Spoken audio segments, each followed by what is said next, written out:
Welcome to the U.S. Center. Our event will start soon.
Hello and welcome to the U.S. Center. Our event's going to start right now, so let's put on our headphones.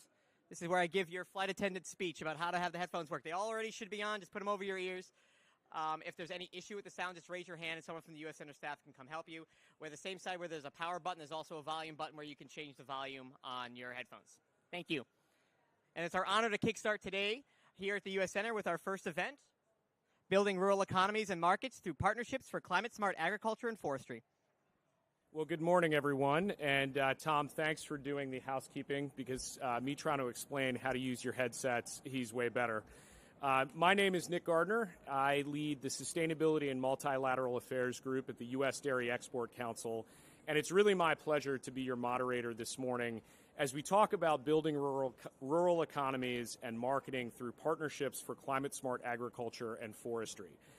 That's a really, really important theme for the U.S. dairy sector and the U.S. dairy industry, because it's these climate-smart commodity projects and the funding that USDA has provided to help us build the markets that we will need in order to make sustainable practices not just affordable but profitable for farmers, that is driving a lot of hope into the U.S. dairy sector and for U.S. dairy farmers today. But you guys didn't come here for a dairy farmer sales pitch. You came here to hear from a really, really amazing panel, including my former boss and mentor, Secretary Vilsack. But before we get to the panel, I'd just like to tee up a video on climate-smart coffee production and marketing that takes place in Puerto Rico. So if we could roll that video, please.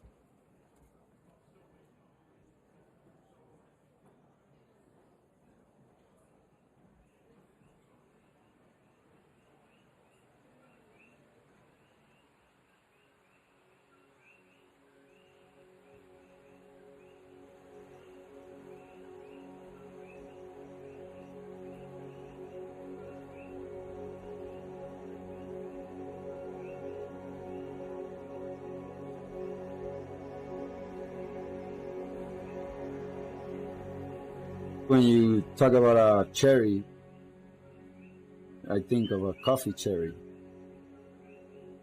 Really ripe, really red, really juicy.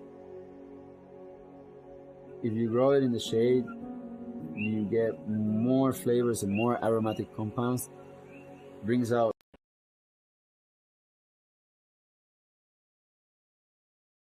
the cup of coffee.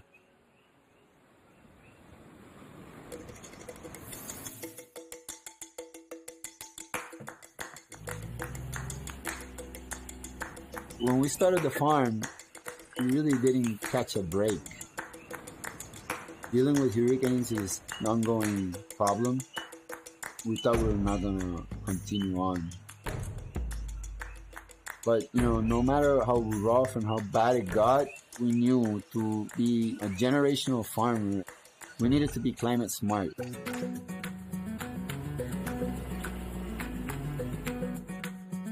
Partnerships for Climate Smart Commodities program is changing coffee in Puerto Rico. We think that the 20 climate smart practices that we're promoting, such as planting shade trees, wind barriers, cover crops, all these things that help sequester carbon, that will also reduce the costs to the farmers, increase their revenues, as well as open new markets for Puerto Rican coffee. It's a little windy now, so we can have an idea of what this will provide for us in the future. So these trees are about a month old, and when they get up to 2 or 3 years old, we'll be protecting and creating that wind barrier for our coffee trees.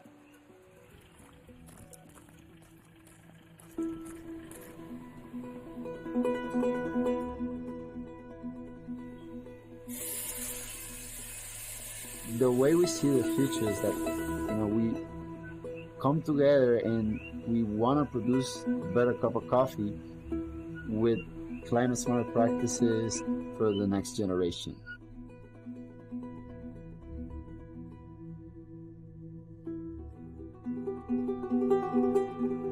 That baton will be in safe hands, I feel, and we'll have specialty coffee in Puerto Rico for years to come.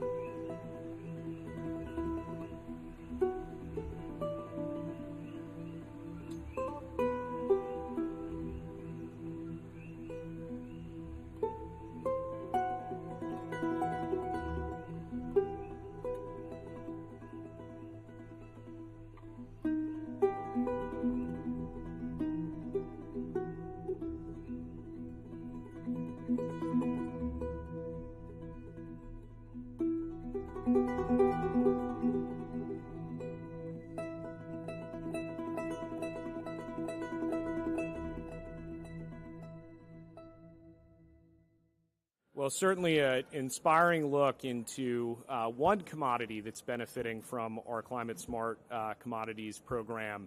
We're going to hear about several others today. And with that, I'd like to invite our panel up to the stage. So first, it's my honor to introduce Kyle Bridgeforth, owner and operating partner of Bridgeforth Farms and a board member at FAR, if you want to take your seat. And Tamara Morutai-Rayana, who is VP of Sustainability for the International Fresh Produce Association.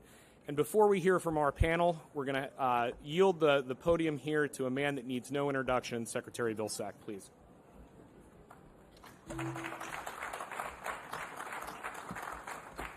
Nick, thank you very, very much. And just to be clear, I've learned as much from you as you've learned from me, so I appreciate you moderating this panel today. And good morning to everybody for the opportunity to speak to you today about an area that I'm really excited about, which is climate smart agriculture. And let me just jump into it. The best way to combat the impacts of a changing climate is to equip farms of all sizes with the tools they need to adapt and to build greater resiliency. This includes not only providing resources and technical assistance, which is important, to implement climate smart practices, but it also means creating market opportunities and avenues that will enable climate smart agriculture to become a profitable option for producers of all sizes. In the U.S., it's time we had a system that really works for everyone by creating a value and an opportunity for all producers and the communities in which they live. This is a pivotal moment that we face today, and I don't believe that the only option to American farmers would be an option that's only available to large commercial-sized farming operations. Our efforts to embrace climate-smart agriculture is an effort to embrace smart and effective agriculture, and we believe that it can work for the many and the most, not just a few. I believe there's a better opportunity for us to move away from the limited option, where the focus has been primarily in the U.S. on production and production only, towards a system that not only has high productivity, but also is profitable, sustainable, healthy, and resilient for all. By doing so, we have an opportunity to create value for producers and to give rural Americans the chance to succeed in the communities they love. Now, we know that farmers, ranchers, and forested landowners are already dealing with the impacts of a changing climate. You know, people look at the climate crisis and they obviously see challenge. But at USDA, we also see opportunity and hope for a more vibrant agricultural economy. Using our Commodity Credit Corporation authorities at USDA, we developed in 2022 the Partnerships for Climate Smart Commodities to encourage farmers to embrace climate smart practices that would offer them a value-added opportunity in the marketplace. Now, this program was designed to expand markets for America's climate smart commodities, leveraging the greenhouse gas benefits of climate smart production, and provide direct, meaningful benefits to production agriculture, including for small and mid-sized farming operations. We came to COP27, where we announced that more than $3 billion would be invested in now 135 projects throughout this effort in all 50 states, over 100 commodities, and nearly 200 climate-smart practices being incented. At COP28, we returned to share some of the early successes and learnings from these projects as they were just getting off the ground.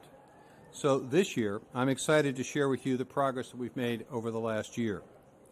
Thanks to the hard work of many partners, which includes food companies, retail, commodity groups, environmental and conservation groups, and universities and minority-serving institutions working collaboratively together. The hard work of these many partners, including the folks sitting here on the stage today, have participated and have grown and expanded this effort.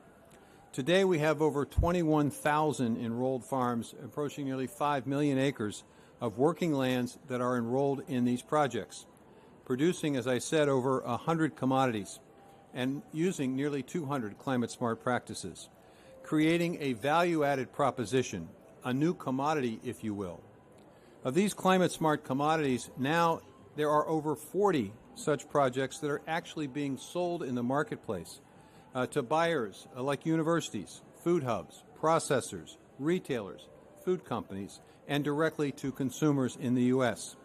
It's a testament to the dedication and vision of our farmers, our partners, our stakeholders, and forested landowners that as a result of these projects, we now have tangible, climate-smart commodities available to consumers now. And today you're going to hear from several of our partners firsthand about their participation. These projects are reaching commodities spanning dairy, row crops, beef, coffee, as you've seen, almonds, cotton, fruits, vegetables, and much more. Now that these projects have enrollment underway, we're collecting data as well to provide critical insights that will inform not just climate-smart market development, but also the future of climate-smart agricultural practice implementation. One of the key components of this partnership effort is to better measure and monitor and verify and to report the greenhouse gas benefits of these climate-smart practices, which we are already seeing. Through the partnership projects, farmers and ranchers and forested landowners and those associated with universities are implementing groundbreaking technologies and strategies to quantify their work. In parallel with this new and innovative direct measuring methods, 48 different models, that's 48 different models, are now being deployed over the 135 projects. This means that we will create new methods for better monitoring, better measuring, better verification, and better reporting of the greenhouse gas emissions that are being avoided as a result of these practices. This is going to expand significantly the breadth of tools available to not only quantify the work of farmers, ranchers, and forested landowners, but to also fairly compensate them for their contributions. We're well on our way to establishing markets that will make a meaningful impact on farmers and forested landowners' bottom line, all the while revitalizing the economy in rural America and ensuring that agriculture and forestry contribute to a healthier global climate effort. And we're committed to sharing our findings with the international community.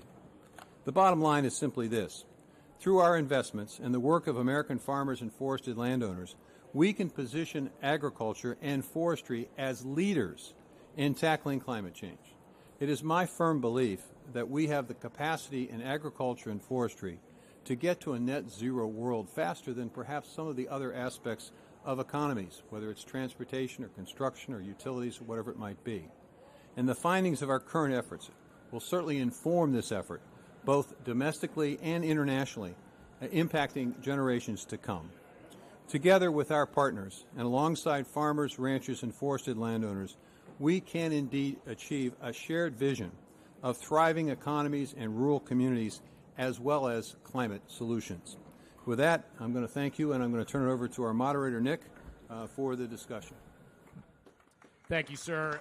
Really, really incredible work that the department has done. And having been with you and your staff at multiple COPs, it's really amazing to see the integration of this work and the effort that you're doing here in multiple COPs with producers and those benefiting from these programs being the spokespeople for the department. That really is how we get to the impact. So, again, we've got a really good panel for you today. I think a variety of diverse perspectives, whether they be row crops or specialty crops. I won't be able to resist, sir. I might have to throw some dairy in there, too. And, of course, hearing from you and your broader perspective. But to kick things off, Kyle, I'd like to start the conversation with you. So along with your experience working with producers through the Partnership for Climate Smart Commodities, you also understand the importance of deploying climate smart practices on your own farm. Again, that sort of producer perspective. How do we make sure that climate smart perspectives are verifiable and ultimately part of the farm's economic strategy, making these practices profitable so they're not just this sort of thing of today, they become the economic strategy of tomorrow? Well, thanks for the question, Nick. And you're right. That is one of the most important parts of it, is that these new practices are economically viable. They're beneficial beyond communicating it to your supply chain and your managerial efficiencies you pick up from it, but making it something that's more of a secondary revenue for the farm, something that when you introduce these new practices, you see a a fairly quick turnaround on yield, ROI per acre, but also your supply chain and the people you sell to see a benefit from it. You start to have an ecosystem of new benefits from it. For us in our Climate Smart Commodity program, that is, with our program, we're working on fiber, so all the way from cotton to wool, anything related to the fiber industry. For the farmers that we have enrolled, it's a holistic program. So if it's carbon sequestration, if it's introducing new precision ag so that you can have all the traceability elements to your crop, it's really a total package that benefits the farm, so that you're not doing it for just one customer. It's every step in the supply chain that has a benefit. And this Climate Smart Commodities program has been a really rare and unique program where your entire supply chain is involved. And even beyond your supply chain, your academic partners, your customers, your input providers, every single person that you interact with has an ability to participate in these Climate Smart Commodity programs. And it makes it so we can create solutions that are long-term sustainable. Everyone benefits from it. Everyone has an ability to communicate into their end users. So for us, traceability is one of the main benefits for farms and everybody involved. And the precision ag and being able to collect that data is really the foundation for it. So we start by introducing what equipment is needed, what software is needed, what skill sets do you need to learn so that you can collect and eventually sell this data to everyone else that you interact with. For us, it's something that it gives the farmers an introduce to tell their narrative throughout the story too, which is extremely important. So for us, it's traceability. It's a fine way to accurately collect precision data and then communicate it throughout your entire supply chain. Yeah, that's a really strong message, and one that I think everyone in this room can take note of and learn from. Just before we move off of you, can you tell us a little bit about your farm? Sure, of course. So I'm one of 5 partners at a row crop operation in Alabama and Arkansas. Cotton is our main crop. We also grow corn, wheat, occasionally canola and soybeans. And it's a 5th generation operation, still family owned and managed. And one of your colleagues, Carlton Bridgeforth, works at the USDA. He's heavily involved in it as well. So it's strictly, we do row crops. We interact with our supply chain partners, have a few corporate retail partners, and rice processing. Well, thank you for taking time away from the farm to be here. It's really meaningful. So, Tamara, over to you. Through your Partnership for Climate Smart Commodities project, you and others in the field, thank you, are running, as you call it, the largest experiment in fresh produce in the world. Pretty cool. Can you tell us a bit about what this investment has allowed you to do and how this will help specialty crop producers access climate smart markets? Wonderful question. And I want to first express my honor to be here with all of you at COP29 with my fellow panelists and, of course, Secretary of Agriculture. For us, this project has been an incredible advancement on something that we're already part of. So we in the fresh produce and floral industries, we're already part of the solution to climate. Because if you increase your consumption of fruits and vegetables, you already decrease your carbon and environmental footprints. But we are also investing in furthering that work. And so what this program has given us the ability is to experiment on those practices that our growers already were thinking about for quite a while, but didn't have the funds, the initial investment to just make that leap. So we are the International Fresh Produce Association. There's another grantee, Elevated Foods. It's also a member of our association. And the two of us together, we're having 200 growers as part of this program. This is the largest experiment in the world on climate smart practices on fruits, vegetables, and flowers. that is very, very powerful. We need to understand, we're going to learn how much carbon are we storing, what is the relationship with the greenhouse gases. We're also going to understand yield, because that's very, very important, right? Productivity. And we're also going to learn how difficult are these or easy are these practices to be implemented. So there's a big experiment. It's going to be a few years. We are partnering also with universities. So we're bringing the science. We're experimenting with new science. It's going to be fun. But what really is, we're talking to the growers every day, right? We're in the process of getting them in the program, and we're listening to them. And I'm a sustainability professional. I've been doing this for my entire life. And we have one question to them in their enrollment process. Why are you doing this? And the answer melts my heart. They always say, we're doing this because it's the right thing to do.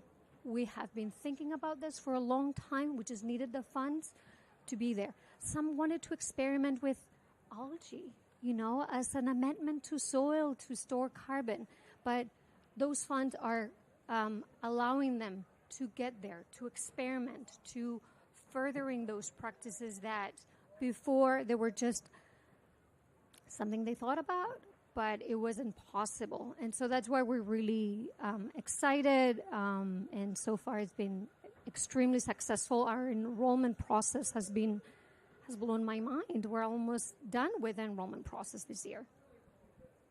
Amazing and super inspiring. But I'm going to ask you the same question. So why are you doing this? What is it? How is it motivating you to be part of this project? Well, so our industry is invested to be a climate solution and furthering being a climate solution. The International Fresh Produce Association is very keen on exploring climate-smart regenerative agriculture. But me personally, this is a dream come true, honestly. Many years ago, when we started, not that many years ago actually, we started hearing about the role of soils as part of the solution to climate, the role of soils as sinks for carbon. I come from a forestry background. I love land. I love growers. And to knowing that we could have nature-based solutions to climate, and to be able to be leading this project for this industry that I absolutely adore, because our industry, and we have a CEO of one of our global companies here in the audience, is so invested and so excited to learn new things, expand on new practices. And so for me I couldn't be more honored and more proud of the foresight of the U.S. government. And I hope, since we will have a global audience here, I hope this is contagious. I hope other countries do the same and invest in climate-smart agriculture, because that is what we need to furthering our work. We know food and agriculture is the solution to climate. Let's work together to make that a reality. Yeah, couldn't have said it better. And your passion is very clear, and I suspect contagious. Mr. Secretary, I'll turn to you now. There's a reason that USDA is taking a market-based approach to climate-smart agriculture. What does this mean for the broader rural economy, and why is USDA focused on bringing additional revenue streams to farmers, ranchers, and forest land owners of all sizes across commodities and across the nation? Nick, this is, for me, the fundamental question that needs to be answered and to be answered in a very comprehensive way.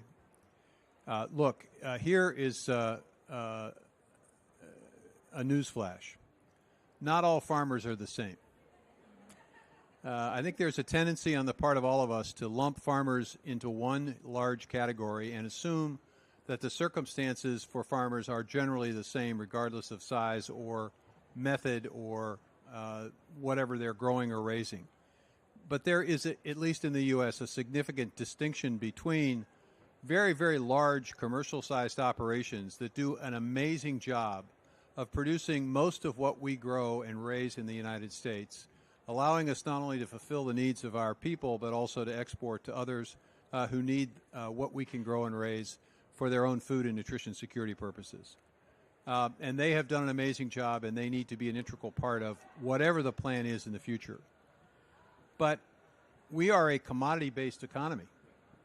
And when you grow a commodity or raise a commodity, the profit margin, which these farmers well know, is at times very small, even in the best of times, which means that there's a premium on size. The more you can produce, the greater profit you can squeeze from each one of those soybeans or each one of those gallons of milk that you produce.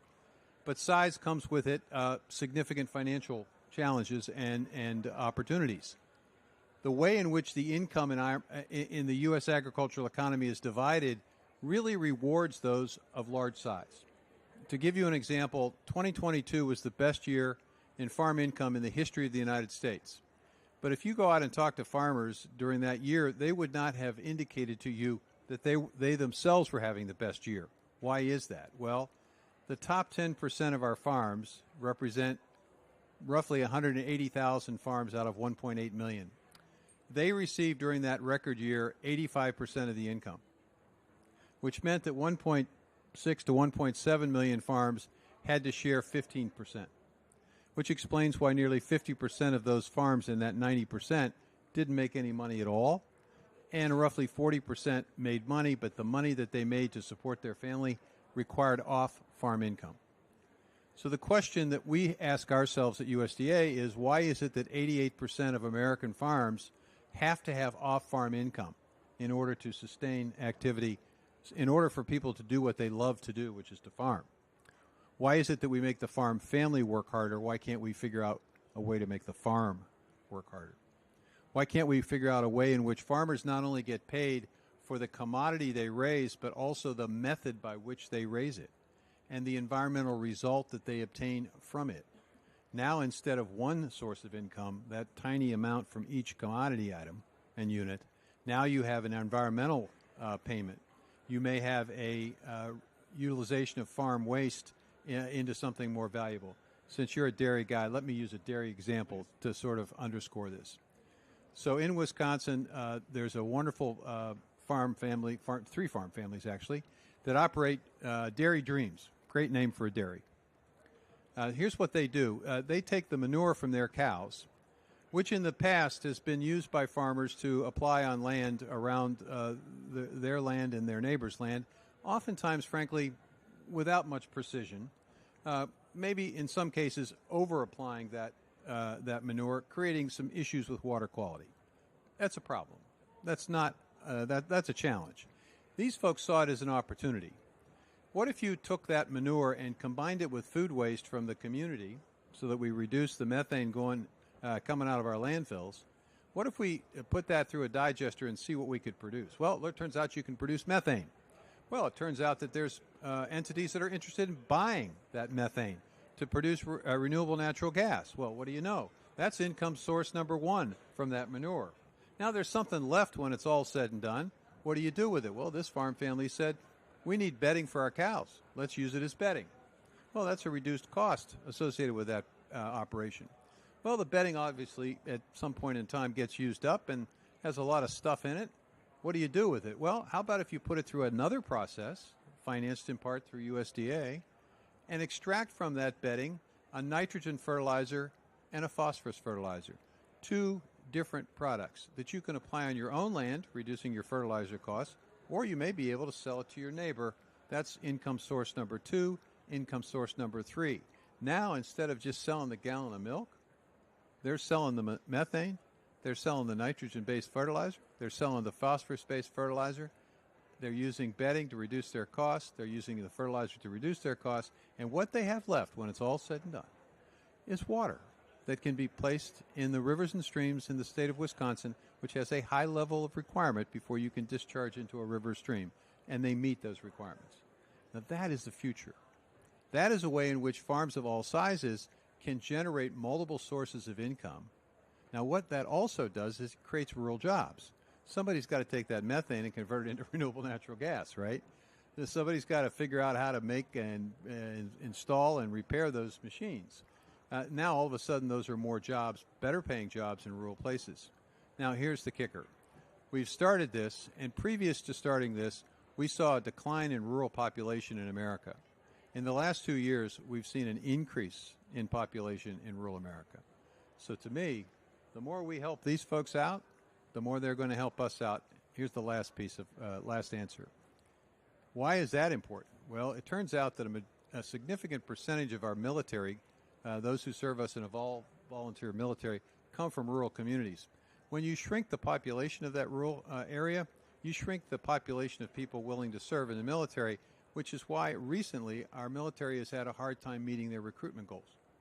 With increased population in rural America, you increase the number of young people who understand they need to give something back to their country, and you benefit all of us. So you've got food security, nutrition security, economic security, and national security. What's not to like about that? Wow. Yeah, I incredible. And to be able to talk about a very specific example of circularity that directly benefits the farm family and contributes all of those ecosystem and societal benefits. I mean, it's incredible. The sky's the limit. Here's the kicker. These folks are terrific.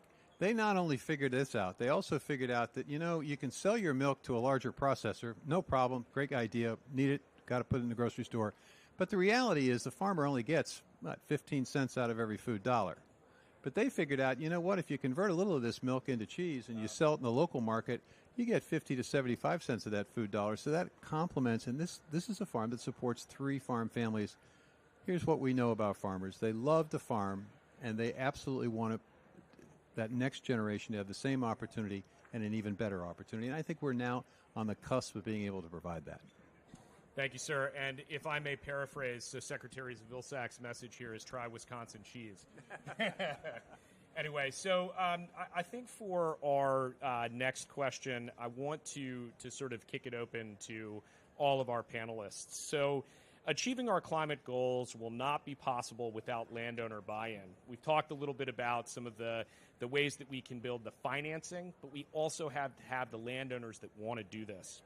How are you working to increase landowner enrollment, outreach, and participation, especially enrollment of underserved producers and landowners in these important issues? And how are landowners responding to participating in climate smart broadly? Because it's nice to get people excited, but you really have to keep them committed to be able to have them to see the benefits that the Secretary talked about. So I'll toss that one open. I mean, Kyle, if you want to kick it off, that's fine. Yeah, sure. That's you're right. Having landowner buy-in is especially important because a lot of farmland is leased. So it's a partnership in itself that the land is being farmed. So for us, what we do is, we speak to the asset development of introducing sustainable techniques, soil improvement, reducing nutrient runoff, overall improving that land asset by making it just a more economically and environmentally friendly piece of ground. They're responding really well to it. This enrollment into the climate smart commodity programs and partnerships, our landowners that are involved in it have been very interested. They love to speak of it to their friends. They're proud of the work that's being done within it. So we found it as not only a source of asset improvement, but also something to speak and put your ethos of what you want to do with your land, how to communicate it, a vehicle to perform it. So we've had great reception. It's something that we're trying to expand over the coming years.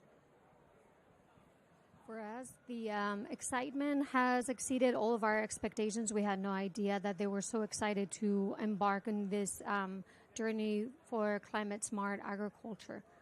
And so that's been wonderful, and we love it. However, there are also some challenges, especially for the smaller farmers.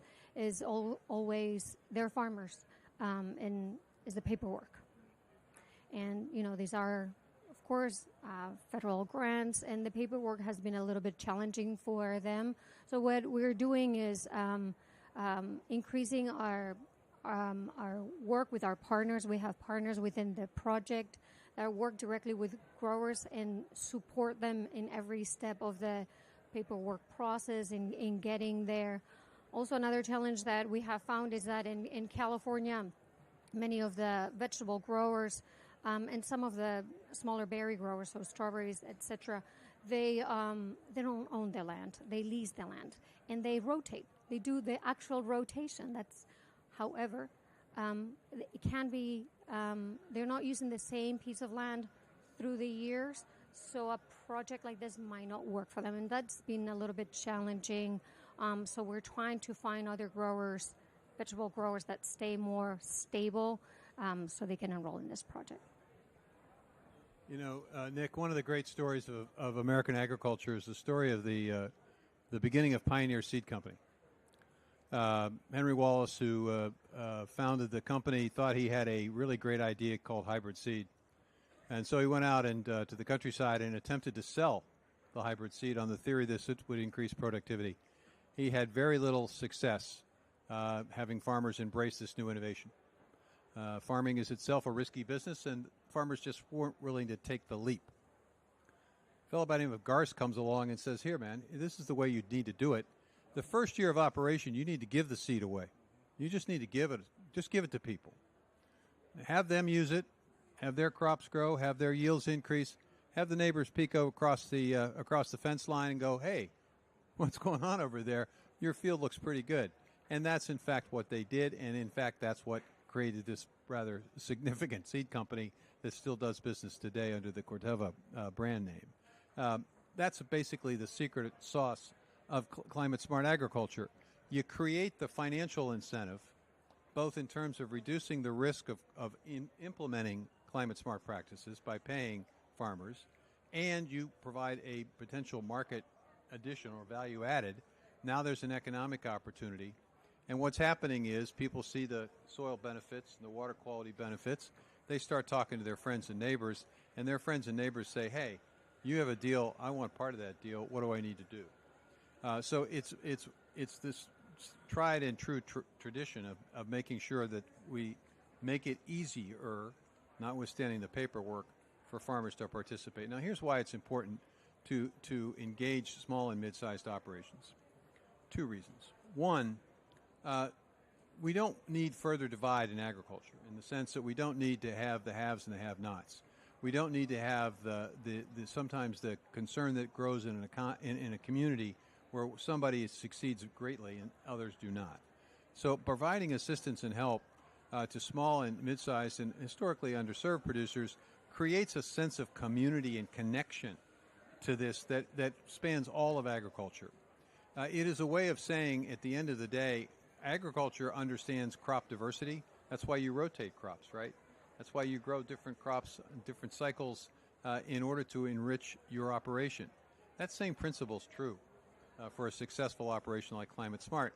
So by encouraging a wide array of partners, we have food companies, commodity groups, retailers, and environmental and conservation groups who historically may be at odds with each other from time to time, now working collaboratively together.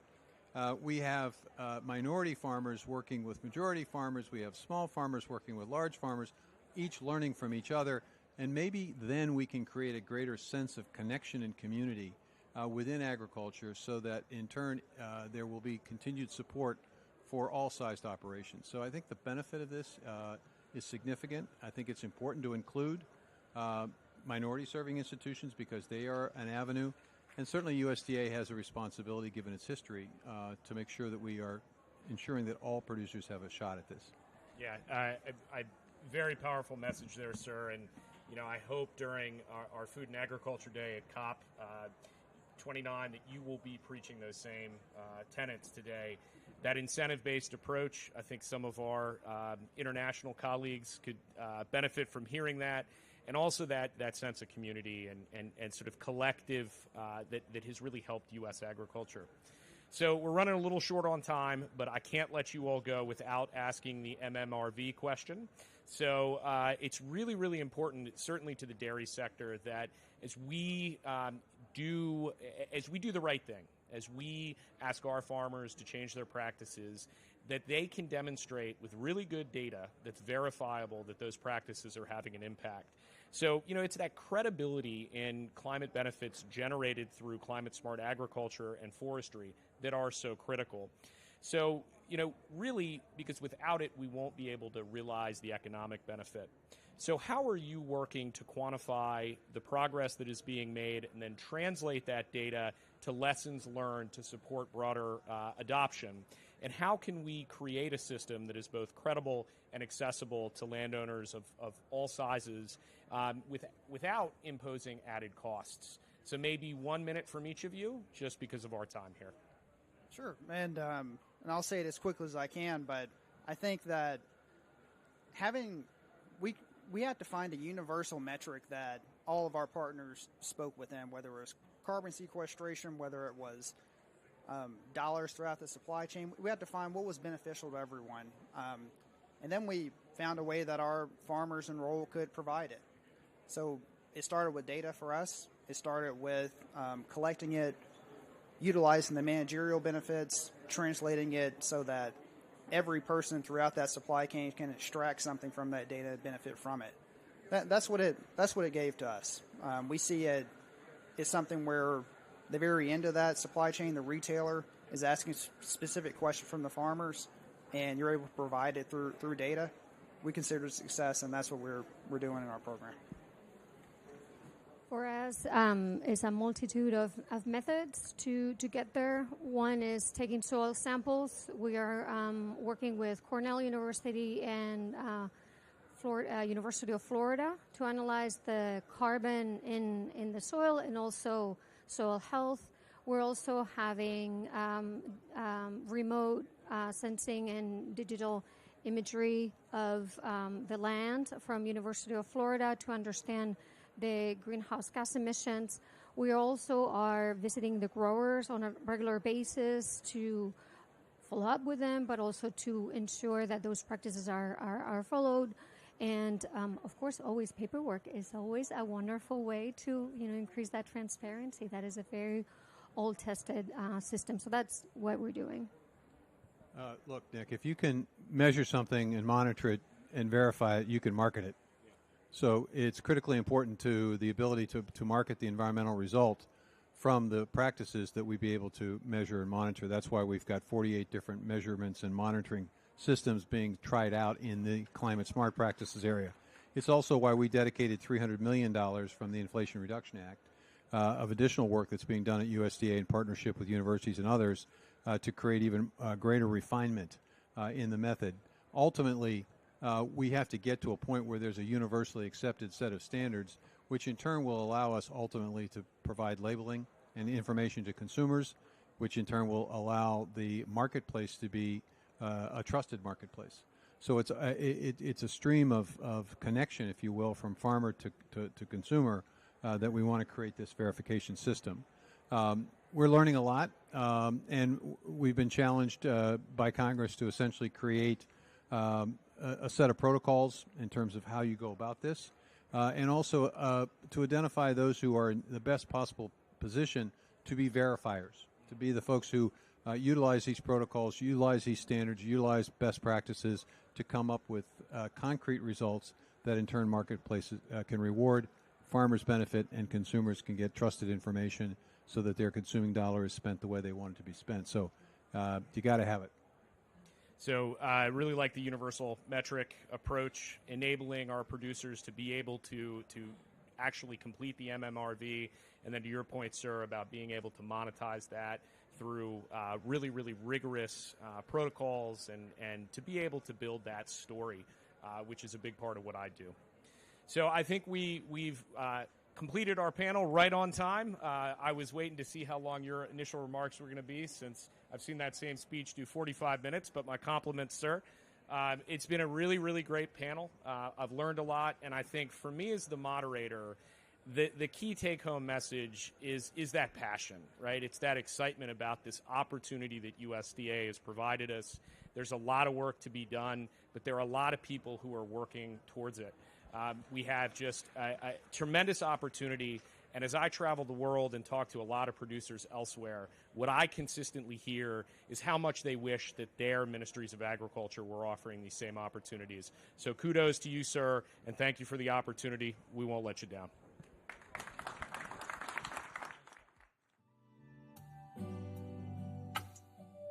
We loved having you join us at the U.S. Center.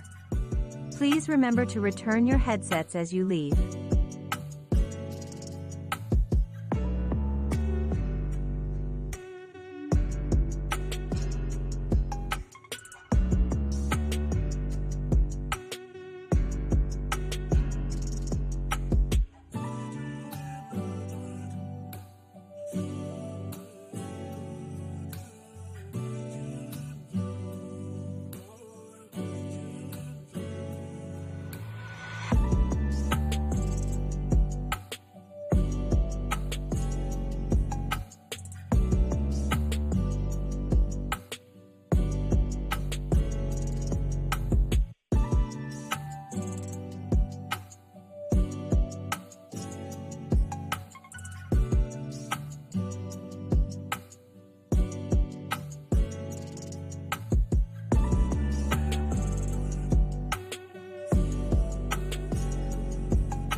Welcome to the U.S. Center. Our event will start soon. To adjust the sound on your headsets, use the volume rocker on the side near the power button.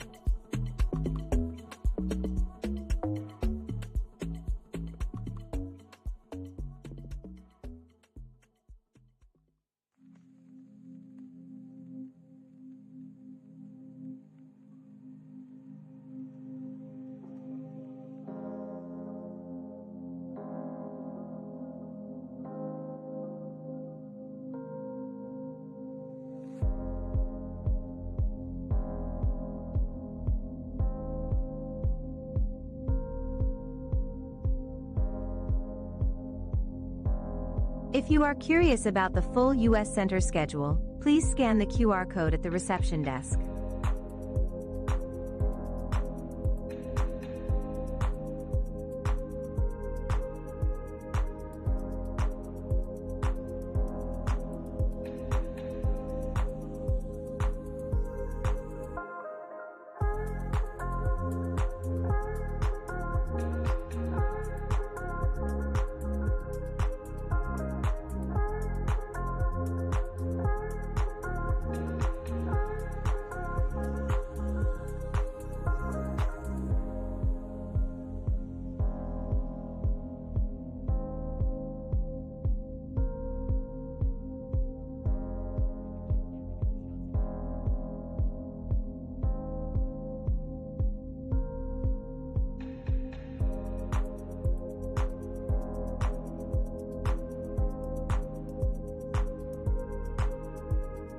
Hello, everybody, and welcome to the U.S. Center. Our event's going to start now, so put on your headphones.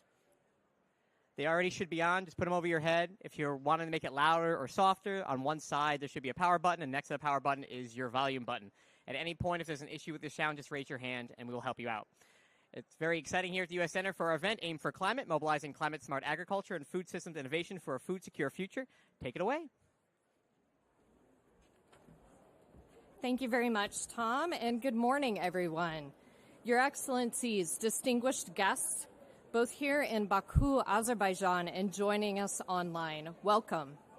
My name is Jamie Adams, Senior Advisor at the U.S. Department of Agriculture, and it's my distinct pleasure to serve as the moderator for today's event. I have had the honor of being one of the original architects of the Agriculture Innovation Mission for Climate Initiative. In early 2021, U.S. President Joe Biden introduced Aim for Climate at his Leaders Summit on Climate. Over 6 months, the team worked hard to establish a strong foundation for the initiative, defining clear goals and objectives, publishing a terms of reference and guidance documents, and recruiting our first partners. Later in the year at COP29, President Biden officially launched Aim for Climate in partnership with the United Arab Emirates. In February of 2022, just 4 months later, which is a huge feat, the United Arab Emirates hosted the inaugural Aim for Climate Ministerial on the margins of Expo 2020.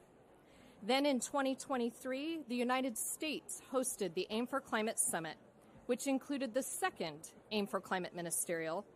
This was a historic event, marking the largest ever gathering of agriculture ministers to address the intersection of agriculture and climate.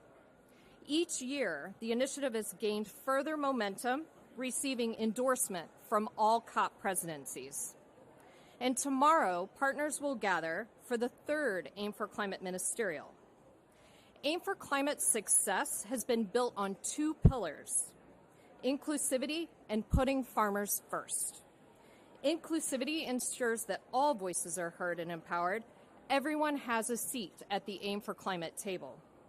While focusing on farmers means prioritizing solutions that address their challenges.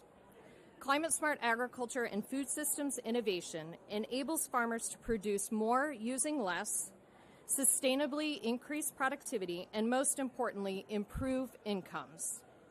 As a farmer once told me, you can't go green if your operation is in the red. In my more than 20 years at USDA, leading this global initiative has been my greatest honor in my career. I have had the privilege of working with some of the most talented teammates imaginable and with the support of one of the largest and diverse interagency teams with over 19 departments and agencies from across the U.S. government, including State Department, USAID, NASA, NOAA, Peace Corps, National Science Foundation, among others, and I am deeply grateful for their contributions. However, none of this progress would have been possible without the leadership of the United Arab Emirates Ministry of Climate Change and Environment and the U.S. Department of Agriculture, who we will hear from during today's program. We will also hear from leaders from the final and largest cohort of AIM for Climate Innovation Sprints, just launched yesterday, whose efforts have been instrumental in driving this initiative forward. And before we turn to our speakers, I invite you to join me in watching the COP29 AIM for Climate video.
Without further ado, it is my distinct pleasure to invite our first speaker, Minister of Climate Change and Environment from the United Arab Emirates, Dr. Amna Al-Dahak.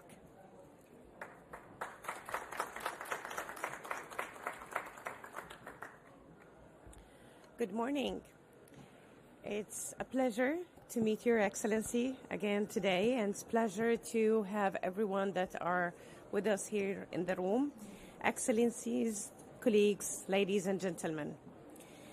It is a privilege to stand here today in front of you to talk about AIM for Climate, a project that we celebrate today a lot of its achievements that we were just saying yesterday that probably we didn't imagine that within the span of 4 years, we're going to achieve as much and we're going to receive as much investments geared toward climate-smart solutions.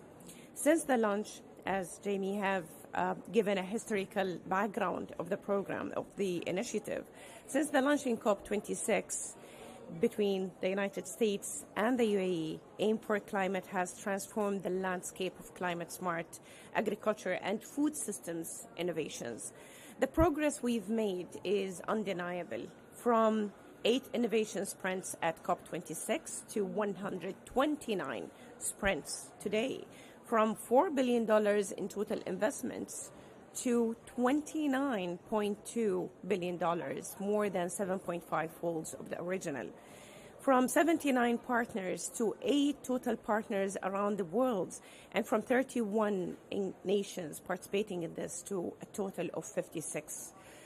This is tremendous achievements, and this is great success, but always great success comes with great responsibilities to ensure that we keep the momentum and we build on those achievements and we keep moving forward.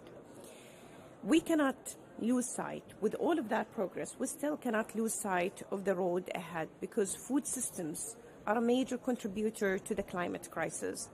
And today we all know, and in almost every climate agriculture related speech we hear that 1/3 of the total greenhouse gas emissions are coming from the agricultural sector, and we have to really take very concrete steps toward reducing the contribution from the agricultural sector. This is a challenge, but we are here to confront challenges and make sure that we address them through innovations. If we want to transform the food systems, we can make sure that when we make them one of our greatest allies to keep the 1.5 within reach. But how can we do that? We can sum that in few steps. First, we need to continue investing in technology-based innovations, like some of the innovations that have been outcomes of the different innovation sprints that took place through the Aim for Climate. Second, we must use science and data and guide decision-making and policies. We need to serve the agricultural community, the small and medium holder farmers, and also the big contributors to ensure that they are adopting climate-smart solutions that are technology-driven and based on science. Third, with all of that at hand, we need to continue to share knowledge, to collaborate, and to ensure that inclusivity is at the heart of everything that we do. Collaboration has always been a critical ingredient to success, especially in today's world with all the uncertainties and changes we continuously see around us. And the UAE has long championed the power of partnership and collaborations to address global challenges, and at the top of the list, the climate crisis. Aim for Climate is simply a proof of what collaboration can achieve once it is designed and implemented right, and driven with the right will from all levels, at leadership level, at implementation level, and at the recipient levels as well. This initiative is a remarkable momentum, and the milestones we've achieved demonstrate the collective resolve of nations, partners, that want to really tackle the food security challenges and sustainability ahead of us. Numbers alone, we are very proud, and we are celebrating the numbers that we've just shared with you, and some that will still be shared with you, but numbers alone cannot solve the crisis. We need to build competencies of the sector that we are working with. We need to empower every stakeholder along the process to act decisively.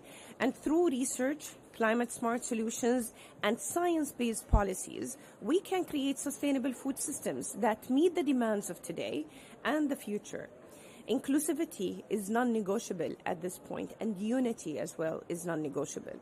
To transform agriculture and food systems, we must bring everyone along on this journey, from smallholder farmers to multinational corporations, from scientists to policymakers. Every voice must be heard and must be incorporated in the whole process. Ladies and gentlemen, Aim for Climate is much more than an initiative, and we like to think about it as a movement that will continue going forward. It is basically a blueprint that shows us how to scale solutions and foster inclusivity in the fight of climate change. And we've achieved a lot together through the 4 years that have passed through during this initiative. But as we look around in this room, we know and we can see that we have ambition to achieve much more than what was achieved.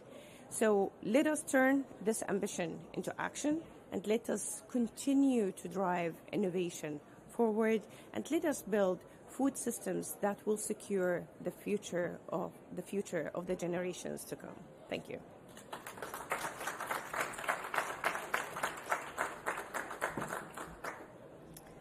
Thank you. And next, our speakers are all part of the final cohort of Aim for Climate Innovation Sprints. First, it's my pleasure to introduce and invite to the stage John Totzel, Senior Director, Global Agriculture Methane from the Environmental Defense Fund. John?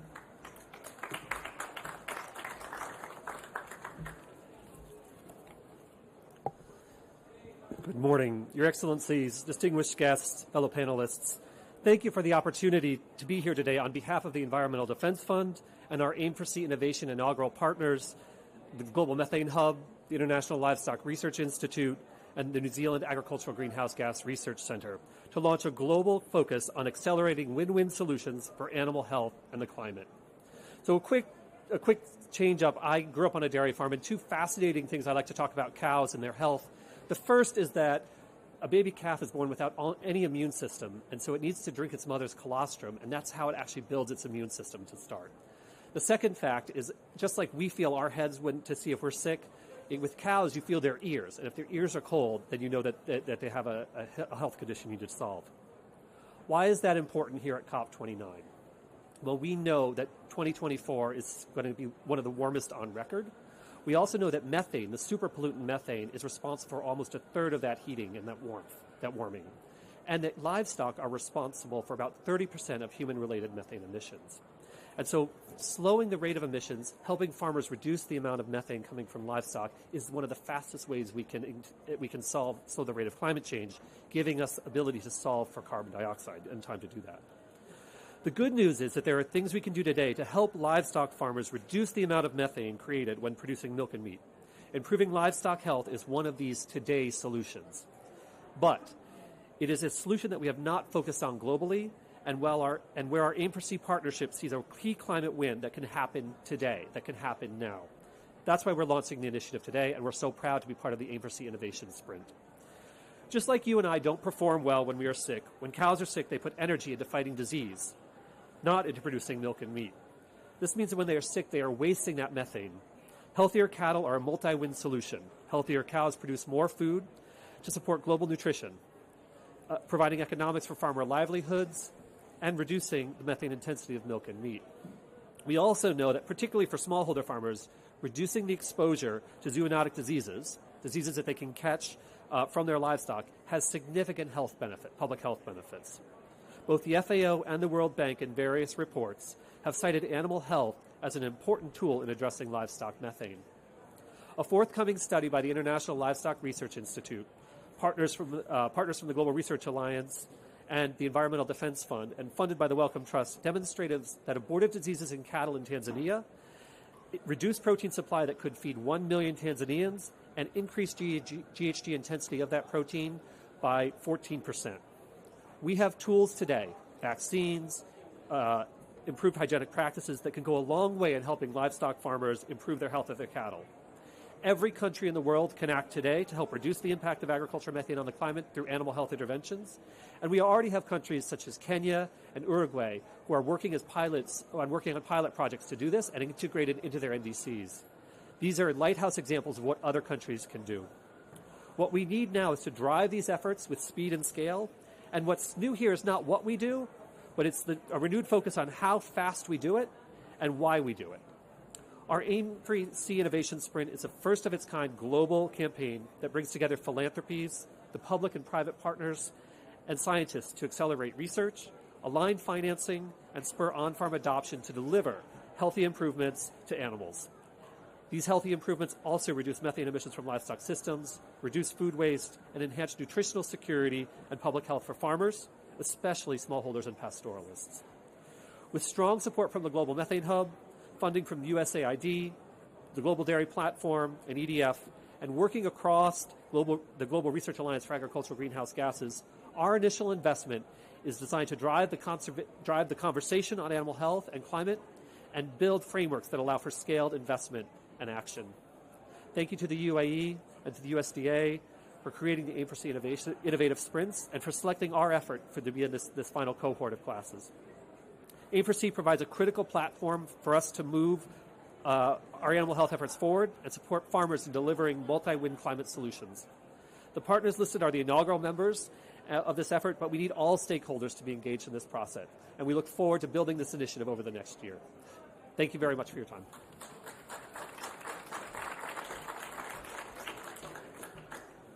Thank you, John.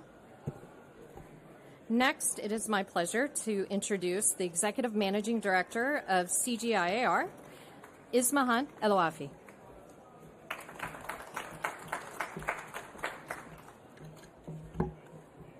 Thank you very much, Jamie. Good morning, colleagues. So I think today we are reminded on the urgency required to tackle the challenges of ensuring that we can feed the world sustainably while addressing the existential threat of climate change. I want to just remember that we need to feed people. So when we talk about agriculture, we should talk food security, nutrition security first, and of course, we all agree we have to do it in a sustainable way. The science is very clear. We are on track to exceed the critical 1.5 degrees C temperature. As a matter of fact, scientists say today we are at 1.3 already. So 1.4 is around the corner. But what we have to remember, with every degree more, there will be more malnourished people. And that's what we need to stop. We can't really afford to have much more malnourished people. We have 350 million in extreme hunger today, and with +2, we're going to have 500. So the impact hit the most vulnerable communities, and particularly the small-scale producers, fishermen, herders. At CGR, we are committed to action by advancing cutting-edge innovation and building partnership to scale solutions for those small-scale producers across the globe. Our collaboration with AIM for Climate exemplifies this dedication. This initiative unifies us in the shared goal of scaling climate-smart solutions at the intersection of food security and climate resilience. I would like to highlight several of the AIM4C-supported innovation sprints that the CGR has been leading. These ambitious sprints have already yielded transformative results on challenges such as crop resilience, soil health, smallholder, and we heard as well on livestock management. One vital project that I want to bring to your attention is climate resilience for African farmers through Next Gen Weather Intelligence Initiative. This Africa First project empowers 20 million smallholder farmers with next generation agri-weather services. What's the result? Over 1 million Kenyan farmers now receive bi-weekly text messages with crop management advice tailored to their specific weather condition. This initiative has already doubled its reach. We have grown from 500,000 farmers to 1 million farmers in a very short time, as Dr. Amna said. Another example, it's called Fast Tracking Climate Solution from CGR Gene Bank Collection. It is supported by the Foundation for Food and Agriculture Research and by the Bill and Melinda Gates Foundation. This project leverages CGR vast gene bank collections to unlock valuable genetic threats that will support climate resilience, and scientists have identified those traits to contribute to crop resistance to drought, to heat, to flood, and have directly addressed challenges that are faced by the small-scale producers. A third one, it's called PABRA, and it's an innovative and impact-oriented delivery of climate-resilient bean varieties by African research networks, which demonstrate the power of targeted seed systems to address food security. By investing in demand-driven bean corridor approach, this initiative is boosting productivity and market access for 3 million smallholder farmers across East Africa, with a focus on empowering women farmers, who make up to 60% of beneficiaries. And one of the beauty of this program, it allows beans to cook much more quicker. And when beans are cooked in a shorter time, it helps women to have more time to do other things as well. So it's varieties that are resistant to drought, to heat, but also our quick cooking varieties. I'm also pleased to announce CGR 2 new M4C innovation sprints. We have 2 that we just launched. The first one is the financial inclusion for climate resilience and adaptation, and it's called Fikra Fund. And Fikra, by the way, in Arabic means an idea. So I don't know who came up with this name. It's wonderful. So I hope you will remember. Fikra is idea. So it's a 250 million impact fund created in partnership with the Big Valley. This will support small-scale farmers in Asia Pacific, Latin America, and Africa, providing patient depth to local institutions so farmers can adopt climate-smart technologies. It will also mobilize private finance, creating a pathway for further investment.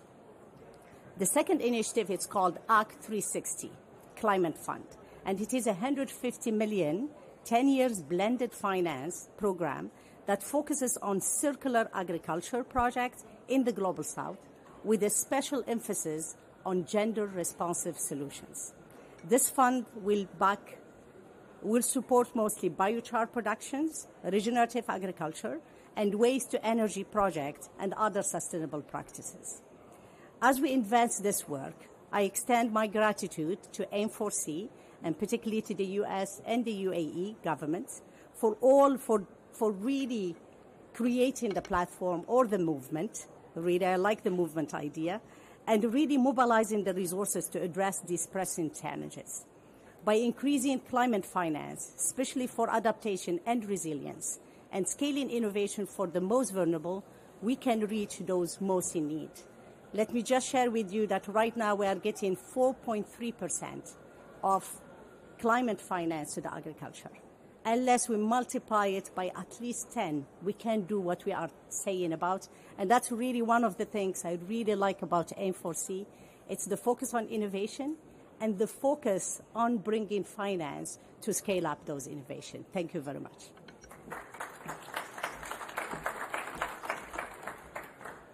Thank you, Ismahan.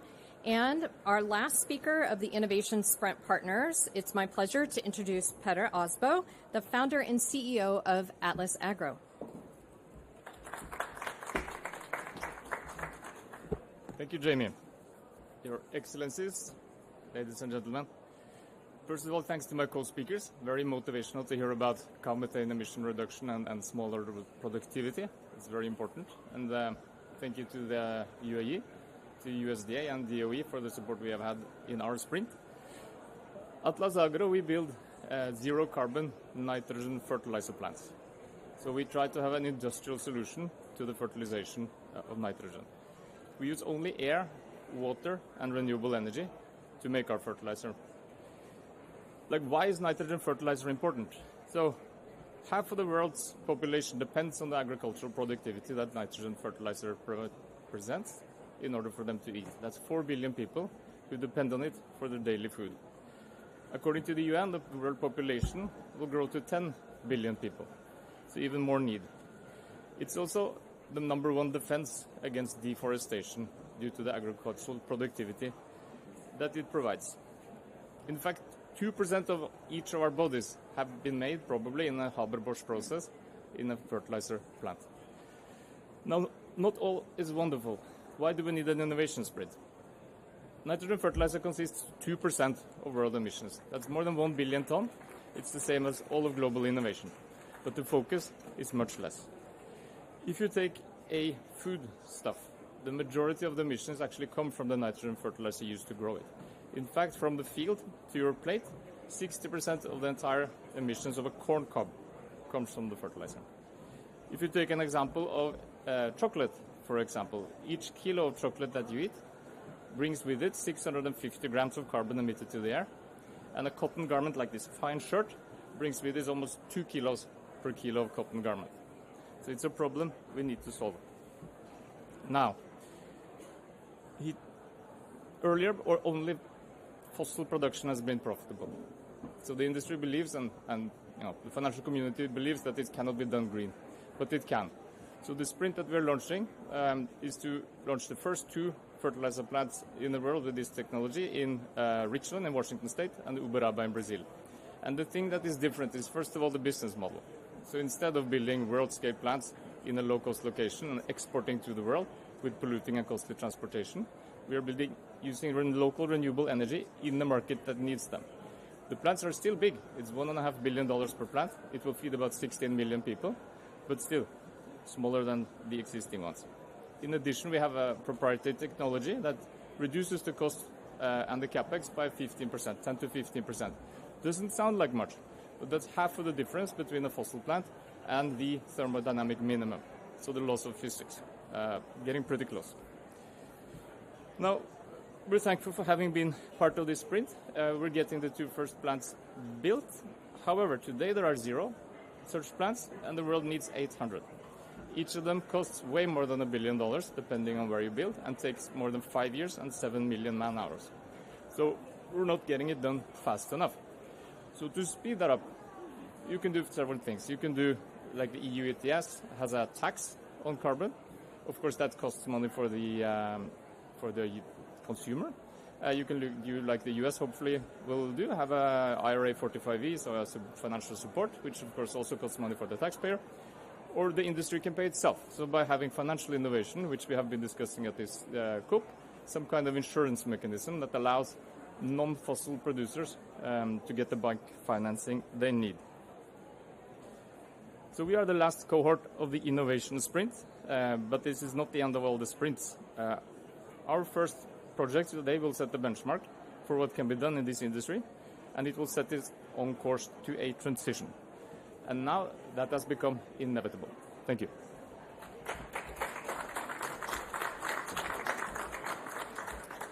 Thank you, Petter. And we have a new addition to our speaking lineup. I had the pleasure of having someone reach out to me a few weeks ago and said, hey, I am working on my undergraduate and I would like to write my thesis on Aim for Climate. And I was thrilled. And after interviewing her and talking to her about Aim for Climate, she told me she's going to be here at COP29. And I said, would you like to speak at our event? So next, it's my pleasure to invite to the podium Gina Yum. She's an undergraduate student at Pomona College in California. Gina?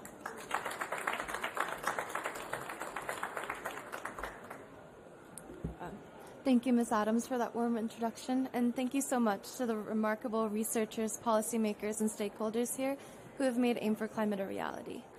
My name is Gina Yum. I'm an undergraduate student studying economics in Southern California with a deep passion for environmental justice that is rooted in my personal experiences growing up in the Central Valley of California. The Central Valley of California is an agricultural hub that produces 20% of total U.S. production of many crops. I grew up surrounded by resilient family-owned farms, and I experienced the beauty and the environmental challenges that come from farming communities. Although my hometown deeply economically relies on agriculture, it also experiences some of the poorest air and water quality issues in the U.S. due to agricultural pollution. And these realities drive my personal commitment to studying policies that champion sustainable practices while upholding economic sustainability, like Aim for Climate. When I first learned about the scale of the environmental challenges of my hometown in middle school, I promised my mom that I would work to fix them. And that promise led me to becoming a Bill and Melinda Gates Scholar and UCLA Law Fellow. And it's also fueled my journey to become an environmental lawyer as part of a generation of youth environmentalists fighting for change. Along the way, I have met many passionate people who have emboldened me to pursue social impact economic research, from interviewing South African government officials about the relationship between social safety nets and food insecurity, to examining California's food recovery laws alongside many policy researchers. Building on these experiences, I am writing my final senior thesis, analyzing the impact of Aim for Climate. This initiative has provided me with a lot of wonderful insight into how climate-smart agriculture can truly transform lives. And I am excited about what Aim for Climate can provide with its potential for institutionalizing progress after its 5-year time frame, and its dedication to both economic and climate sustainability. Thank you all for your inspiring work and the chance to learn from you. Thank you for working on countless issues that communities like mine face every day. And thank you for working on, and I'm so excited to continue learning about this bold initiative, which represents a potential paradigm change in how we address climate change and food security today, and to gain further inspiration to fuel my future public service career in environmental and food law. Thank you.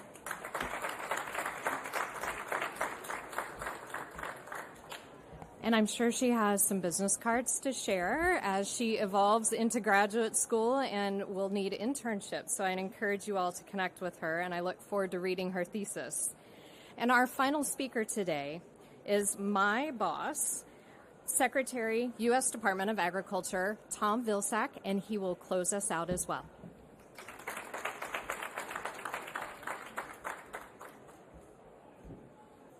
Jamie, thanks. Gina, USDA's got internships. It's got a general counsel's office for lawyers. Want to make sure you take a look at our opportunities there. Shameless plug here, sorry. Just can't pass up an extraordinarily bright young woman. Really makes you optimistic about the future when you see this. Your Excellency, it's good to see you again, and I can't say enough about the UAE's contribution to AIM4C. Tremendous leadership. It's been a great partnership and a very successful one. So it's good to be with you again today. And I also want to take this opportunity to recognize our great U.S. Center team. Now, they work hard in the months that lead up to a COP meeting behind the scenes to allow us to showcase U.S. climate leadership and to talk about these critical issues. So I want to thank them for their hard work, dedication, and support. Over the past 4 years, the Biden-Harris administration has led, I believe, the most ambitious climate agenda in U.S. history through a whole-of-government and all-of-society approach that has included the largest ever climate investment in history, unleashing a clean energy manufacturing boom that has attracted hundreds of billions of dollars in private sector investment, creating hundreds of thousands of new clean energy jobs, accelerating global climate action by strengthening collaboration, especially with our allies and partners, and launching an aggressive effort to produce a wide array of climate-smart agricultural commodities and forestry products. I think the United States has recognized the importance of investment in agricultural research and development, which has long been a driver of prosperity and resiliency. It's never, ever been more important, as agriculture and food systems around the world face a range of unprecedented challenges. For this reason, it was early in 2021 that the United States and the United Arab Emirates decided to champion the creation of the Agricultural Innovation Mission for Change. A few months later, at COP26, President Biden announced the launch of AIM4C. And if you'd asked me on that day what I thought AIM4C would look like at COP29, pretty sure I wouldn't have envisioned what we're talking about today. Aim for Climate has had a clear goal and objective since day one. And it was around this clear goal and objective that we built a global partnership that has exceeded all expectations. Through the leadership of the U.S. and the UAE, we now have been joined by over 800 partners, including 56 government partners. And as the initiative has grown over the last 4 years, we have enabled our partners to be the voice of AIM4C, so that each partner, and with each partner, that voice grows ever louder. And I'm pleased today to celebrate the accomplishments of AIM4C, and even more importantly, to present the path for continued progress. I think it's fair to say we've achieved incredible results. You've heard them today. In 4 years, we've seen our AIM4C partners increase investment to now over $29 billion. We've seen AIM4C announce its first final cohort of innovation sprints, a total of 52 additional innovation sprints, which brings the final total for AIM4C to 129. Now, these impressive figures, I think, demonstrate a strong global commitment necessary to address the challenges of food and nutrition insecurity and climate change. And we need to thank our Aim4C partners for their commitment and support. I'm pleased to announce that the United States has also increased its own investment in climate-smart agricultural and food systems innovation to now over $4.3 billion, $4 billion of which has come from the United States Department of Agriculture. This increase was made possible through innovative USDA investments in both developing markets for climate-smart agriculture and forestry commodities and our focus on producing fertilizers with a reduced greenhouse gas footprint. The United States recognizes that to accelerate and scale deployment of innovation, we need public-private partnerships to thrive. And at USDA, we have a strong record of supporting public-private partnerships. So today I am pleased to announce an extension of that public-private partnership by announcing that Atlas Agro North America Corporation will receive an $80 million grant from the United States Department's Fertilizer Production Expansion Program as part of our effort to see this first of its kind facility built in the U.S.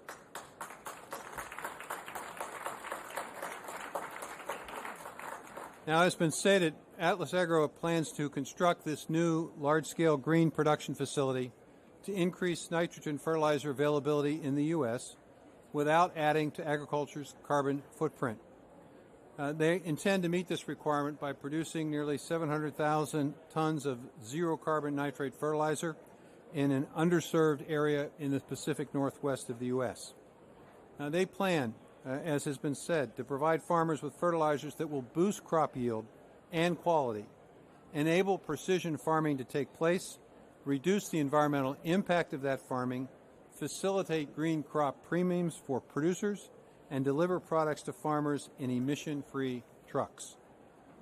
Aim for Climate partners have been invited to harvest the momentum of the successes by unlocking innovation, the key to long-lasting change, not just to sustain progress, but to accelerate it towards a food-secure future and a world where climate change no longer possesses an existential threat. Together, we can move farther and faster.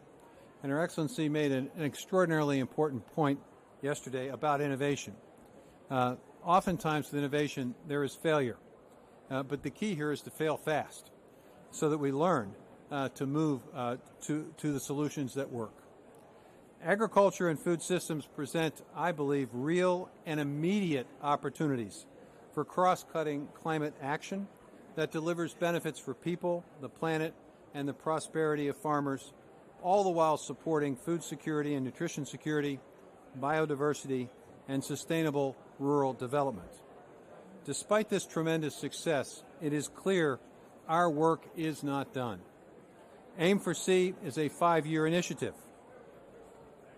and now it's in its 4th year. It's critically important that we continue to work with partners to enable us to continue to institutionalize the progress that we've seen. For that reason, to support this, the Aim for Climate and the United Nations Foundation led the development of this report, the Aim for Climate Report, Cultivating Transformative Investments in Climate-Smart Agriculture and Food Systems Innovation. This report, which was released in September, commemorates the collective action by Aim for Climate partners, encourages institutional change, and provides a set of recommendations for Aim for Climate partners to persist in meeting the critical efforts and needs in years to come. For Aim for Climate, as it prepares to sunset in 2025, its partners are encouraged to embrace and champion the report's recommendations to ensure that we institutionalize and continue this level of investment, that we work to incorporate agriculture and food systems in NDCs that are aggressive, that we work to elaborate, to expand, to support global partnerships and public-private partnerships, all of which will be needed in order for us to achieve a world where hunger does not exist, where communities thrive, and where our planet heals. The future of food security and addressing the challenges of climate change relies on our collective responsibility and our collective action. I hope that all of you will join us on this journey to expand partnerships and to increase the investment in support for climate-smart agriculture and food systems innovation to meet a more food-secure future. And I'm pleased to note that the UAE continues to provide its leadership working with the Gates Foundation in developing an opportunity with AIM for Scale, which allows the innovations that have been identified for AIM for C to be able to scale up and to be able to expand it. That is how we're going to build a more food-secure future. So again, my thanks to our partner for the tremendous partnership. My thanks to all of the AIM for C partners and Innovative Sprint and Knowledge partners. It's an extraordinary journey that has to continue, and I appreciate the opportunity to be part of it today. Thank you all.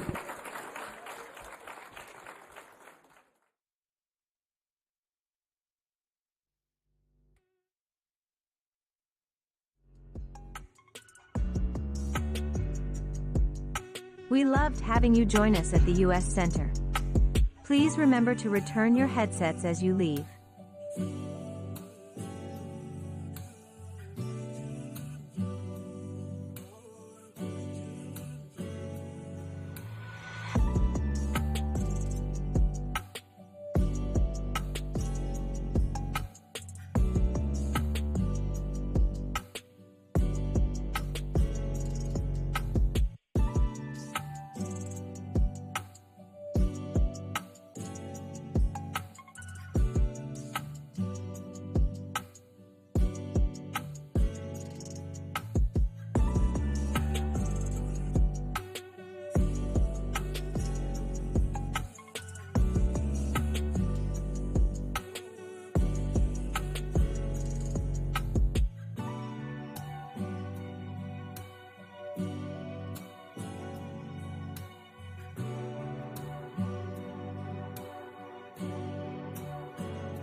Welcome to the U.S. Center.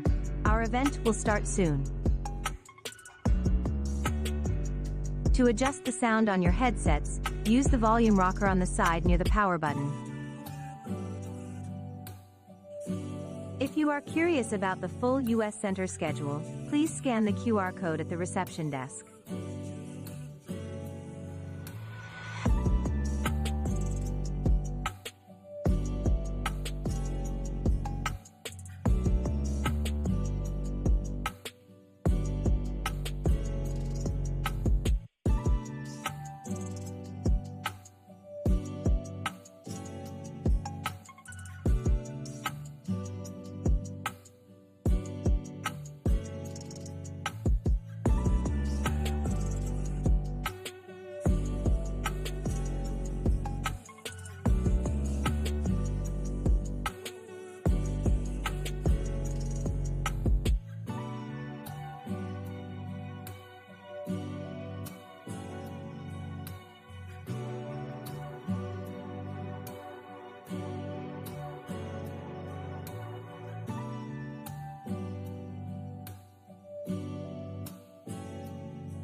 Hello, everybody, and welcome to the U.S. Center. Our event's going to start now, so put on those headphones. You'll hear everything super clear. You should already be hearing my voice sounding perfectly. If at any point your sound doesn't really work well, raise your hand, and we will help you out. There is a sound button on the side that has the power button, so if it's too loud or too soft, you can toggle it that way. We're very excited here, our last event before lunchtime, Building Climate Resilience Through Nature-Based Solutions. And I'd like to invite to the stage the Assistant Director for Climate Services at the White House Office of Science and Technology Policy, Dr. Heidi Roop.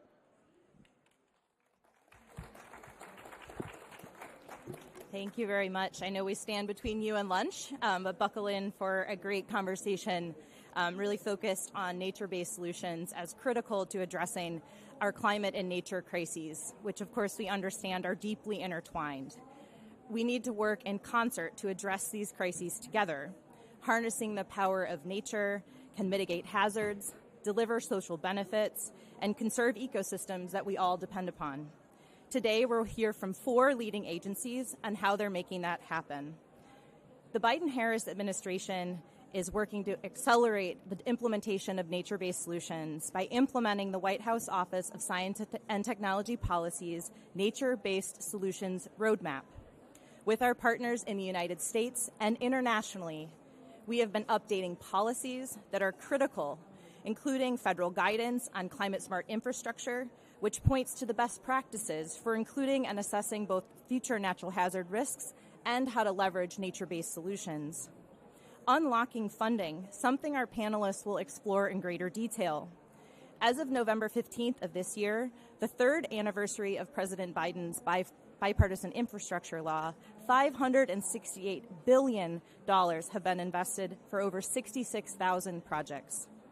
We've been leading with incorporating nature-based solutions in federal facilities and evaluation of our assets, training the workforce, and prioritizing research, innovation, knowledge, and adaptive learning. Today, we'll hear from 4 U.S. agencies regarding how they approach nature-based solutions and how they're helping them achieve their mandates, the challenges they face, and opportunities going forward. We'll start with Dr. Rick Spinrad, who is the administrator of the National Oceanic and Atmospheric Administration, Samantha Medlock, who is the assistant administrator for Resilience Strategy at the Federal Emergency Management Agency, and Chris Seri, who is the senior advisor for climate environment at the United States Agency for International Development.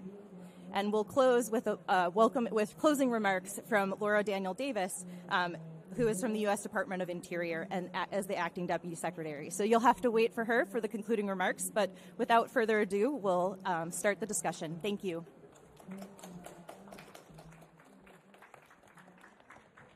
All right, I'm excited for this. How's everyone feeling? Clear-eyed, eager? All right. So Rick, we're going to start with you, and then we'll go down the line. But our first question is really starting to unpack the sort of how. So how are nature-based solutions helping your agency at NOAA, in this case, achieve its mandate? So the concept of nature-based solutions is inherent to what we're trying to craft as a climate-ready nation.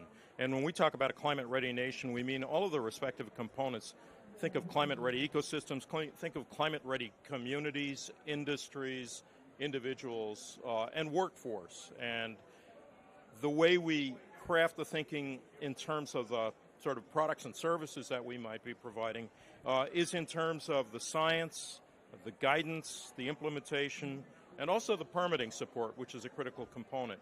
So if you think about the science piece, there's any number of examples I could give, but certainly the work that we do in understanding the effects of sea level rise is an example, an inherently scientific, technological concept that we use to convey information, environmental intelligence, if you will, to make decisions about nature-based solutions that are resilient to sea level rise. On the guidance side, this boils down to establishing things like guidelines on natural and nature-based features for flood risk management. Many other examples where you can go to the climate.gov portal and find the kind of guidance that might help you, whether you're a civil engineer, whether you're a policymaker, whether you're a technologist, to decide how to use the scientific information in terms of decision-making support. An example that we have as a deliverable here at COP29 is the Blue Carbon Inventory Project, where we're working with our colleagues at State Department to invest resources in understanding how protection and management of coastal blue wetlands, think mangroves, think seagrasses, can be used for areas around the world that are impacted by sea level rise. So that's the science, that's the guidance. On the implementation side, we have long, for many years, been the implementers of the National Coastal Resilience Fund. So NCRF is a partnership that we have with the National Fish and Wildlife Foundation, where we've spent, over the years, almost $500 million in projects to restore, to increase, and strengthen natural infrastructure.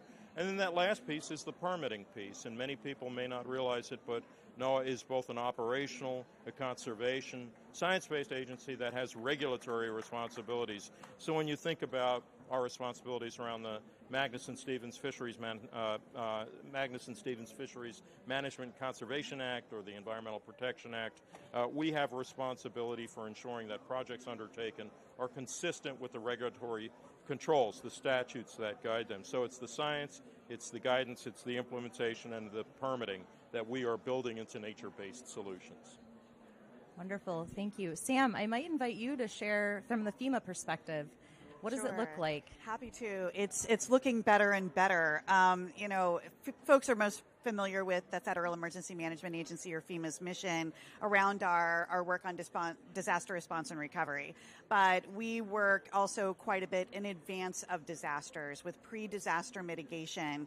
And what we have found at every station of the disaster cycle is the opportunity to embed nature-based solutions into that work in ways that make it more affordable, not only to build, but also to maintain, that is much more responsive to the needs of communities, and can even result in a better outcome with regard to resilience and adaptation, where we can integrate nature-based solutions into the siting and design rather than relying on the older ways of doing things with hard armoring or gray or brittle infrastructure, where the consequences of failure can be so much more significant. But there are some really good examples that we see that are coming online. For example, following Hurricane Maria, we have invested a $38 million hazard mitigation grant program for the restoration of the coral reefs that protect San Juan Bay and coastal resources, including tourism and other economic activities. And by actually understanding the ways that intact, functioning, and healthy coastal ecosystems provide protection, we can make a stronger case for those investments. One of the things that we learned along the way, though, is that there's not this supply chain for healthy coral. And so we've been working to support and fund coral reef nurseries to better understand the kinds of species of coral that will be more resilient to the impacts of ocean warming or acidification. The survivors of coral bleaching, for example, can be those species that will better withstand the next coral bleaching event. And by devising approaches to also combine those species with rapidly growing species, we can accelerate the development of that supply chain. And that's just one example. In many respects, we see similar solutions for coastal mangroves, for inland wetlands, and even for intact, functioning, healthy forests. So we are starting to integrate this more and more into our mission here at FEMA, and that can be a bit of a surprise for folks who are used to seeing us as emergency managers and first responders. But we are also hydrologists, we're biologists, we're aquatic ecologists, and by integrating those disciplines into our ranks and partnering with NOAA and with EPA and others across the federal government, we're taking a more inclusive and holistic approach. That's fantastic. I love the interdisciplinary, but also thinking about both the proactive and the reactive management and where nature-based solutions are critical in both portfolios along that continuum. Chris, I'd love to invite you to share your perspective. Thank you, Heidi. I appreciate it. So I work at USAID, and just so for folks to understand, we are the largest bilateral provider of development assistance in the world, working with almost 100 countries. And one of the things that we know at USAID is the fundamental role that climate plays in development and humanitarian programs. And we've really made nature-based solutions a core part of our work. So much of the world's populations exist in acute and protracted humanitarian crisis, living in degraded environments, and really on the front lines of climate change. So unless we think about the role of nature-based solutions as part of our effort, we really could lose a lot of our development gains that we've been working so hard on. I actually just came from an event in the Pakistan pavilion, and we were launching Recharge Pakistan. And I have to tell you, if you have not heard about this project, it is well worth going on the World Wildlife Fund website to learn more about it.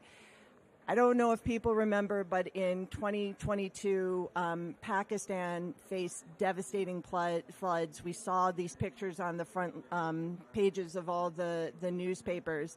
And I know Administrator Power talks about that being a really transformative moment in her tenure, where it really crystallized the impact of climate change on development, and that we had to do more.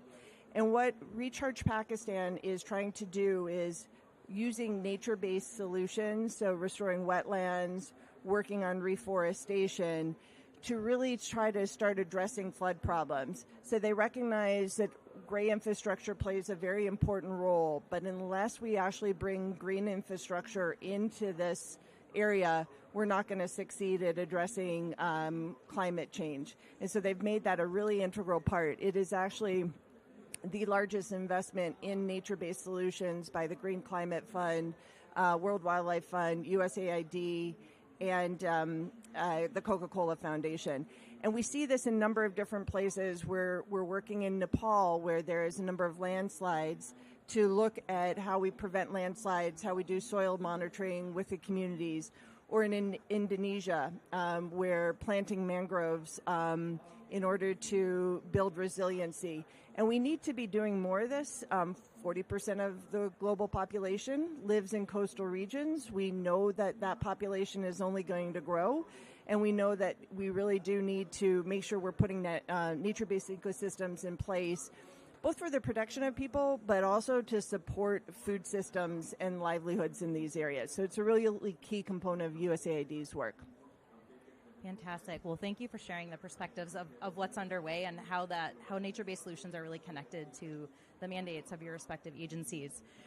Moving now, I'd like to unpack a little bit some of the challenge space here. So what do you see as some of the biggest challenges to scaling the integration of nature-based solutions, and where are areas of promise? So Sam, I'm going to start with you. Sure, happy to. We've encountered some challenges along the way, and being able to lay alongside each other a gray infrastructure solution versus a greener or entirely nature-based solution, and really demonstrate through traditional kind of governmental metrics that they are worthy of investment, that they will perform is I think, a significant technical challenge. We in the U.S. federal government operate through what's called a benefit cost analysis that is a pretty rudimentary measure of being able to justify public or federal investment for the taxpayer, but it's what we have. And so I think what we've been working to do is to adapt how we will measure cost. For example, what are the true costs? Not just the upfront siting, design, construction costs, but what are the life cycle costs of a particular approach? Because we will be able to demonstrate that nature-based solutions may have a lower carrying cost over time, especially when it comes to ongoing maintenance, for example. Just ask folks that are responsible for paying for the ongoing maintenance of the hurricane protection system crossing Lake Pontchartrain. It is expensive. It does also provide robust protection.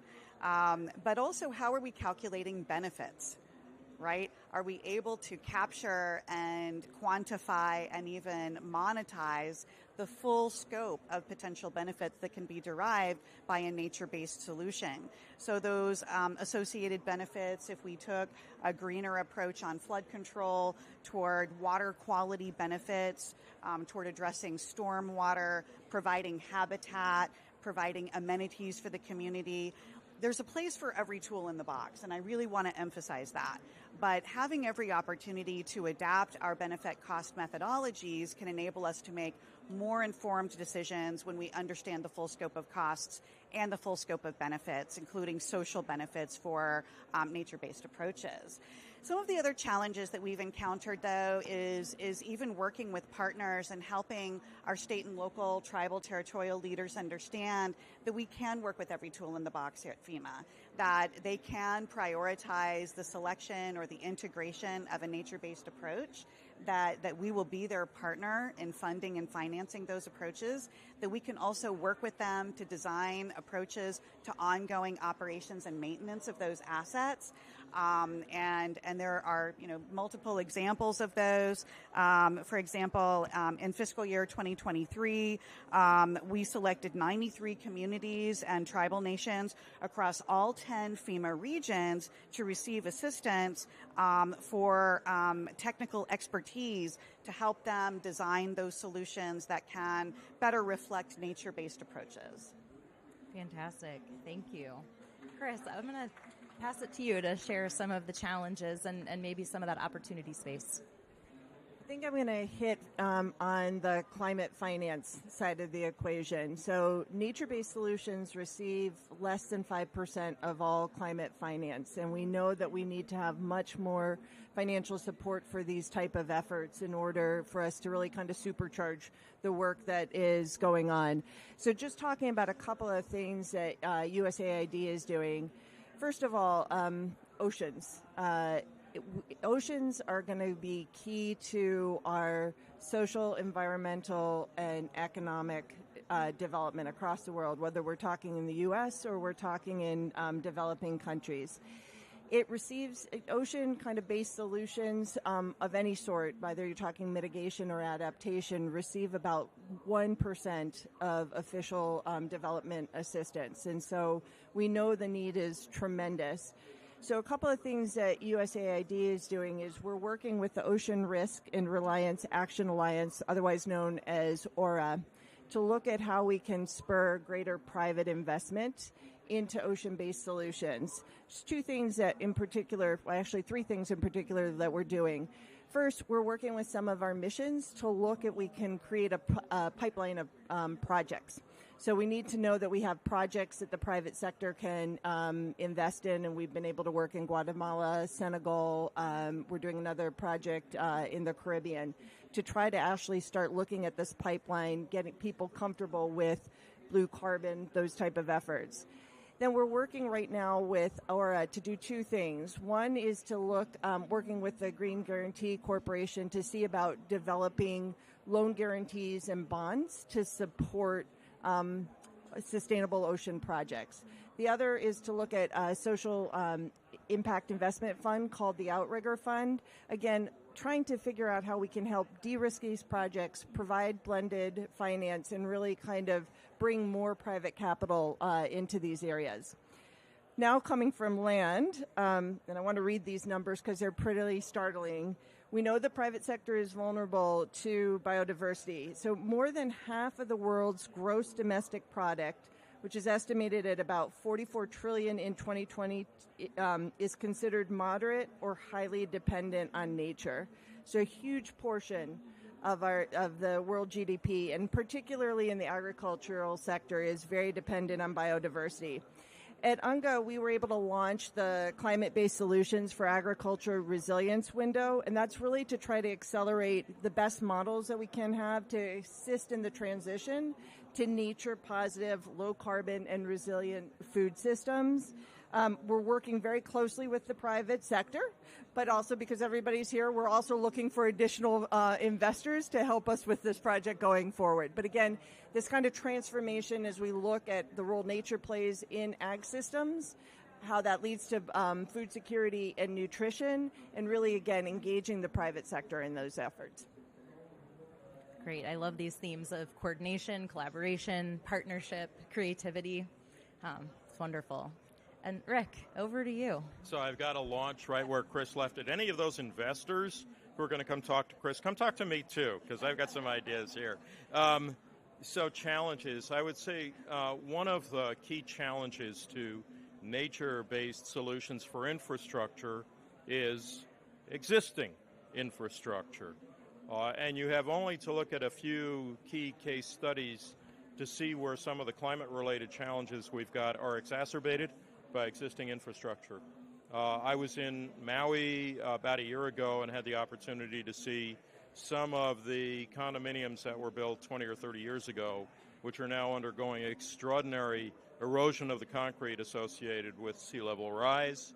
We all know the story about the building that fell down in South Florida a few years ago.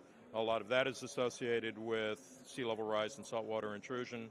But it's not just the coastal impacts. If you go to Detroit and look at the flooding that is being hit, and oh, by the way, typically in many cases, these impacts are most pronounced in underserved and unserved communities. Certainly the case in Detroit, where the infrastructure that has been in place has resulted in even increased flooding on a regular basis to local communities. You go to a small community like Rye, New Hampshire, where they have built roads and put in culverts in ways that cause excessive coastal flooding to small community, maybe 100 homes or so, but it's a direct consequence of the existing infrastructure. And then you think about things like the way we have built many of our major urban areas. We've basically cut down a lot of trees, and we've created, as a result of excess heating events from climate impacts, we have created great disparity in the way heat and heat impacts are affecting the health of especially urban communities. So the very fact that we've built these concrete, these gray infrastructure facilities has been a challenge for reverting to nature-based solutions. The other one is the one that you've heard from each of us now, and that's the financing, whether it's looking at benefit cost assessment analysis or looking for private investment.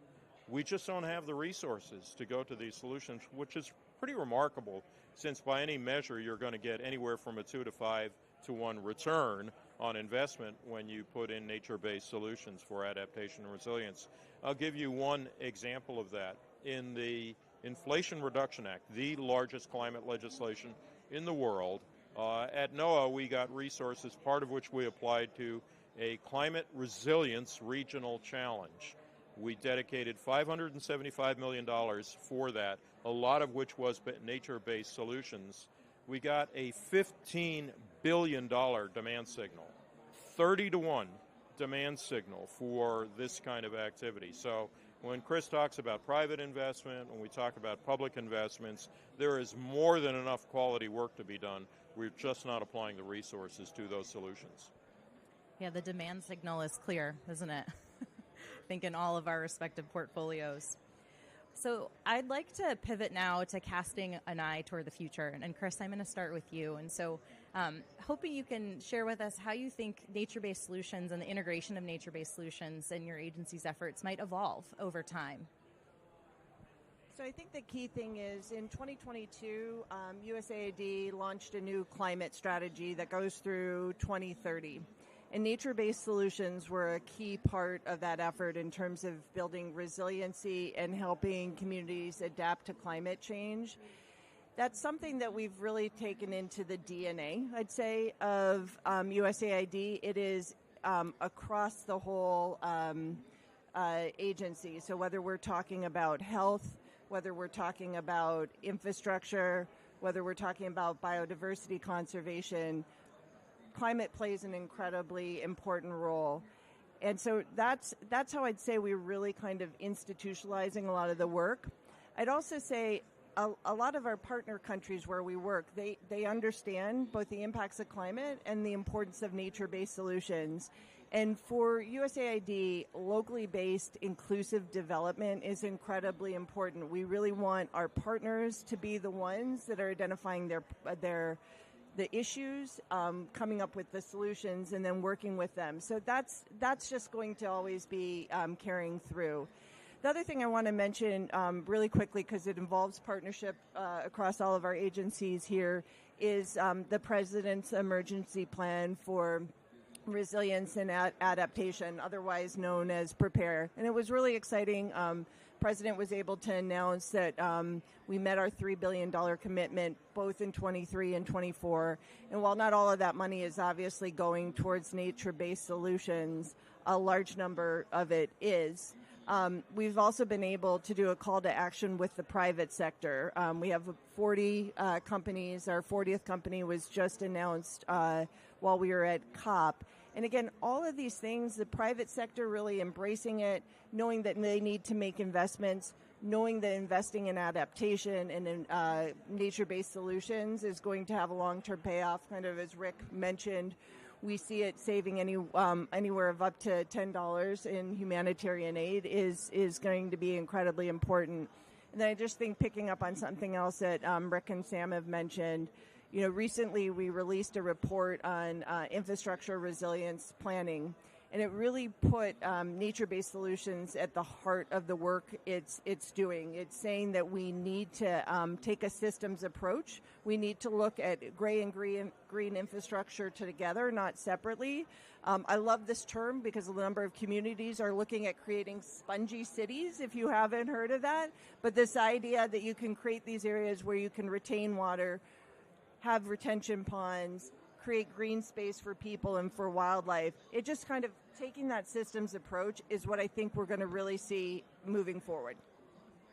Fantastic. And Rick, I'd love for you to share some reflections on the direction you think NOAA is headed with the integration of nature-based solutions. Thank you. We're growing up is the short way to describe it. I've been with NOAA now off and on for over 20 years, and I can tell you that if you went back 20 years ago, we would take a problem like the one we're talking about today and say, let me show you all my reprints, and you'll figure it out. And we've learned that, in fact, as an inherently scientific and technological organization, there's a lot of capacity building, training, engagement, if you will, up front with the beneficiary communities to make sure that that sea level rise product or that adaptation agenda or guidelines for resilience are actually implementable by the people who are on the ground who are going to do it. So I would say one of the first things you're going to see more of in our agency is actual carve-outs of investment for training, for capacity building. The next is we have as a major component of our mission, and it's been enhanced by the Biden-Harris administration through the 30 by 30 initiative, conserve 30% of our lands and waters by 20 and 30, that we are aggressively going after marine protected area designation. In my tenure, as administrator, we've already designated 3 national marine sanctuaries. To put that in context, there are now 16 sanctuaries. We went 14 years without designating a single one. So we've been able to conserve something like 45 million acres of marine protected areas. That's going to be really important in terms of understanding how to make spongy cities, since nature has been doing that for millennia. So that's the second thing. The third, I'd say, is I'd characterize it as getting out more. And what I mean by that is cross-sectoral dialogues with communities that we might not have been having dialogues with before. Faith-based communities. We never had discussions with faith-based communities before. We are now in areas like how to set up a cooling center, when and how to do so. We're mixing it up. We're having discussions. We're formalizing relationships with the American Society of Civil Engineers, with the reinsurance industry, with the retail industry. So the economic sectors that are inherently beneficiaries of the work. Don't forget, I actually work for the United States Department of Commerce, so it's important for us to have that dialogue, but also with many of the NGO communities, and again, like I said, faith-based organizations, but having the cross-sectoral dialogue is another thing you'll see more of from the agency. Fantastic. When I work with a lot of my NOAA colleagues, we talk about the research to operations spectrum, and it sounds like you're redefining both maybe the flow of information and how that works, but also what constitutes sort of operational. And if I could add, what I push is the research to operations, application, commercialization, regulation. It's R2X. It's to all of those, yeah. Fantastic. Wonderful. And Sam, I'd invite you. How do you see FEMA's approach to nature-based solutions evolving as we look into the future? Yeah, I think it's on a growth trajectory. I really do. We had that first ever coral reef restoration project get funded by disaster relief funding. And that is a door opener. I think that there's increased recognition within DHS and within FEMA, but also, as I mentioned earlier, with our partners, with the state and local governments, the tribes and territories who are really that sort of first line that identify and define what their pre-disaster mitigation or post-disaster recovery projects will look like. So the more we, I think, cultivate within our organization and with our partners that demand signal for the greater integration of nature-based solutions, the more we will see those come online, for all the ways that we know that it performs very well in urban areas against flood or stormwater or water quality problems, as well as rural floodplains, going after green infrastructure like tree canopies, green roofs, permeable pavements that can be spongy and absorb and filter stormwater. #that ain't chocolate milk. Floodwaters can carry pathogens. They carry heavy metals, lead, arsenic, mercury. They carry toxins. So #that ain't chocolate milk. And any opportunity we have to integrate nature-based solutions into addressing those challenges is something that I think we're going to see accelerate. So through our programs like building resilient infrastructure in communities that operates in advance of disasters, deploying technical and financial assistance, and then our big disaster recovery programs with hazard mitigation grant programs, public assistance programs. These are all opportunities to see that increased traction for nature-based solutions. Just in one example, with building resilient infrastructure in communities, direct technical assistance, the first year that we launched that program, we were able to award 8 grants for technical assistance. That has now grown to more than 70 communities just in its third year. And so the goal is to get that up to 80 in our next round. And just some examples of what that is enabling folks to do. In the village of Depew, Illinois, which is an economically disadvantaged rural community, it was selected to receive $23 million from an earlier BRIC grant cycle. And this was really to respond to a flood that the community experienced in 2008, washing out those undersized culverts, washing out those bridges. It led to sewer backups directly into homes due to the wastewater treatment plant being completely overwhelmed. And so community leaders, at their initiative, which is really critical, decided that they wanted to rebuild a new wastewater treatment plant on property located outside the mapped special flood hazard area.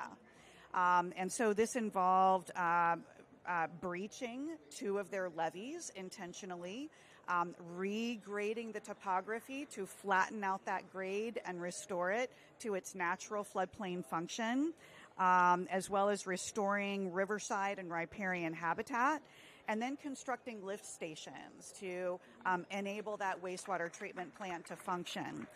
So this combination of green and gray infrastructure is really designed to mitigate flood and stormwater issues, but really being able to improve opportunities to reconnect this community to their waterway for recreation, to provide that community amenity, as well as address water storage and water quality. And there are many, many examples that we could go through that I think point toward a more promising future. But by building this ethos within the emergency management community and within the FEMA workforce, building the know-how how to do these projects, as well as cultivating that demand signal with our partners, I think is really promising. The last thing I want to mention quickly, though, is I see a lot of our interagency partners in the audience and certainly up here on this stage. Through the Mitigation Framework Leadership Group, or the MITFLAG, working across the federal government to collaborate on these projects is, I think, also an area that we intend to double down on in 25 and beyond. Fantastic. I see nodding from the audience. So yeah, absolutely. I think it's very clear from all of the panelists that there's so much opportunity space as much as work underway, and that I think really I'm hearing that partnerships and thinking creatively and that collaborative spirit and innovation, right, and reducing barriers, right. I think you've touched on that as being really critical. So thinking holistically, what are those barriers? It's regulation, and then clearly what are the opportunities and co-benefits from investing in nature and integrating nature as a core part of our work moving forward. So I want to thank you all for your efforts and these really concrete stories and examples for us all to think more deeply about how we accelerate and mainstream nature-based solutions in the work ahead. And as a way of closing out, we have a new session format here, folks. Get ready. I'm very excited about this. So as a way of closing out and bringing all of these amazing threads of conversation together, I'm really pleased to be able to invite Laura Daniel Davis to the stage, who's offered to help us provide some reflections on these thoughts while offering also insights as to what this conversation and nature-based solutions mean for the Department of the Interior. Laura Daniel Davis is serving as the acting deputy secretary, and so really pleased to hear about DOI's leadership in this space as well. So thank you so much, and welcome to the podium. Thank you so much, Heidi, and good morning, everybody. And hi, everybody on the panel. That was amazing, an amazing conversation, and I'm hoping we can give them a round of applause now, also later, but now. As Heidi mentioned, I'm Laura Daniel Davis. I'm serving as the acting deputy secretary of the Interior. I'm also now that next person standing between you and lunch. So I promise you I have my eye on the clock. And I'm really pleased to join such passionate and driven colleagues who are continuously, I think you can tell, lending their experience every single day to our ongoing fight for a better future and meeting the climate challenge. Folks on this panel, I think everyone across this year's conferences, if you've attended sessions here, there are more to come, making clear that we've got just a stunning breadth of expertise that is devoted to tackling the climate challenge that we all face. It's a warming climate. It's disappearing wildlife and habitat, growing uncertainty about what our planet is going to look like, what kind of world we're going to pass on to our kids, to our grandkids. These are, challenging and scary odds, but we know, and the discussion today just kind of proves it up, the solutions they're in our hands. They're ours. They're ready to use. We are using them, as you all just heard here. For example, we heard about USAID's ongoing efforts to advance nature-based buffers for coastal communities that continue to face unprecedented levels of storm surge, flooding, use of vegetation like mangroves in the place of artificial barriers. Chris, you talked eloquently about the importance of private sector engagement and resources coming in to help. Others talked about that as well. We heard about NOAA's historic prioritization of blue carbon ecosystems, which is long-running importance. The role of, again, natural infrastructure like reefs, like wetlands, and your science and guidance that you provide to everyone on sea level rise. And then, of course, with Sam, we were shown how FEMA is leveraging valuable local partnerships always for creating successful response and recovery efforts on the ground in these communities that we all serve, and the way in which nature-based solutions can now be utilized both at the front and the back end for better resilience and adaptation outcomes. I thought that was really interesting, and your talk about the use of real metrics to prove that up. You mentioned the Coral Reef Project, kind of first of its kind. So this is what real, tangible action looks like, and it really must look like for meeting this moment on climate change. Like Rick, I've had a couple tours as my third time at the Department of the Interior, and I can really confidently say that under President Biden's mandate and Secretary Haaland's just extraordinary leadership, we've leveraged every tool that we have at our disposal for nature-based solutions that put climate and community prosperity really front and center in all the work we're doing. And I will say, and this goes to the resources point, after a decade or two working in and adjacent to the department, you begin to see the same issues crop up over and over again. A really important one is really simple, and we've talked about it a lot this morning. It's a lack of funding to get the job done, the work that we need. And under the Biden-Harris administration, that really hasn't been the case. It's been different, I think, for all of us, and I want to talk about that for a minute. President Biden's Investing in America agenda has provided that financial boost that countless ecosystem and nature-based solutions initiatives have really long needed. For us, at the Interior Department, all told, $2 billion was allocated to the department for really far-reaching and actionable ecosystem restoration efforts. And we organized ourselves, as you would hope we would, under a simple theme, and it called it the Restoration and Resilience Framework. And it's supporting a lot of different things, but it's all one thing that we did is we identified individual keystone initiatives at the department. These are a roadmap for us so we can figure out where to make the very most progress we can at a landscape scale. And we've grounded keystone initiatives with really landscape level significance, right? We tried to pick the right places, really across the U.S. And it's really supercharged. We've used that word, supercharged our efforts to foster biodiversity, to restore these habitats that mean so much to us, that mean so much to our wildlife, and just critical to the resilience that we all need to see in the natural world. And the scope for us, as I mentioned, of these keystone initiatives, we've tried to leave no region unimpacted as we've looked at where we need to do our work to best restore lands, waters, and wildlife that really serve all of us, that serve each of us. So a couple examples so you can kind of see it. We, across Alaska's Yukon-Kuskokwim region, and I think a lot of you probably know this, once thriving salmon runs are really experiencing a devastating crash that places the future of Alaska Native communities that rely on this salmon resource and the diverse cultures that are so fundamentally entwined with salmon and that lifestyle and their stewardship, and it's really in certain danger. So we developed a gravel-to-gravel keystone initiative, and this sort of what's our part? What can we do here? And we work in partnership, of course, with those local tribal communities to infuse this long-needed federal funding and most importantly, really indigenous knowledge into how we can restore components of this essential ecosystem. Switching to the lower 48, American bison, I think we all know, once numbered 60 million strong in North America.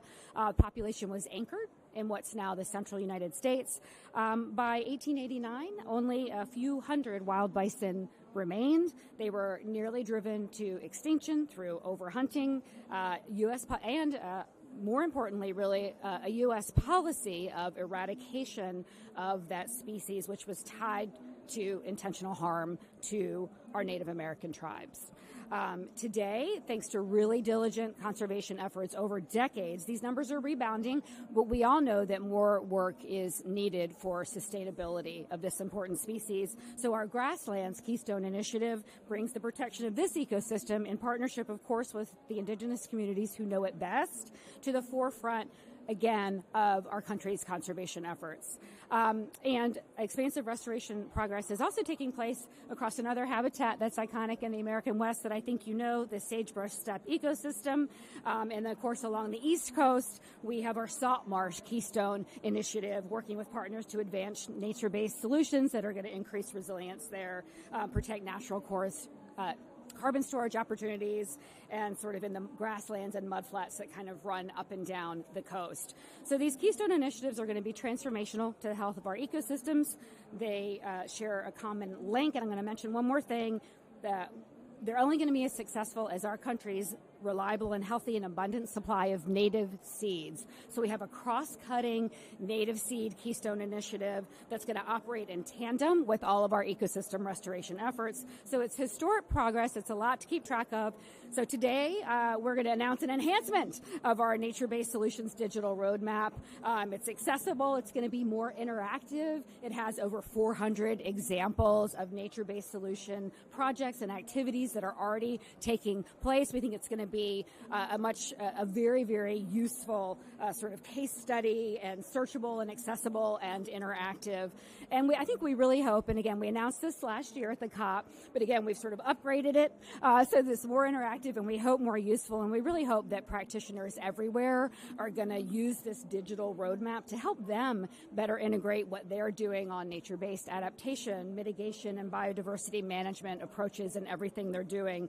So this is one way among many that we're working, all of us are working to build durable, enduring solutions that really elevate nature as the key and absolutely necessary tool in all the work that we're doing to meet the climate challenge. I want to thank very much the Office of Science and Technology Policy for bringing us all together. You can tell that we all spend a lot of time on this together. I hope that came through. And I know that everyone is very, very anxious to grab lunch, but would also encourage you that we're here for questions if you want to take another 2 minutes before you head off. And thanks everyone so much. This is just such important work.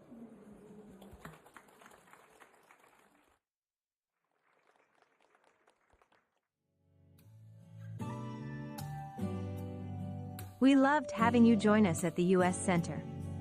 Please remember to return your headsets as you leave.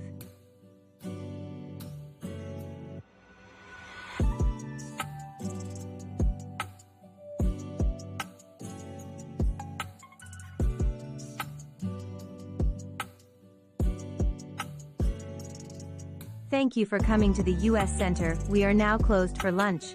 Our next event will be at 1:15 p.m.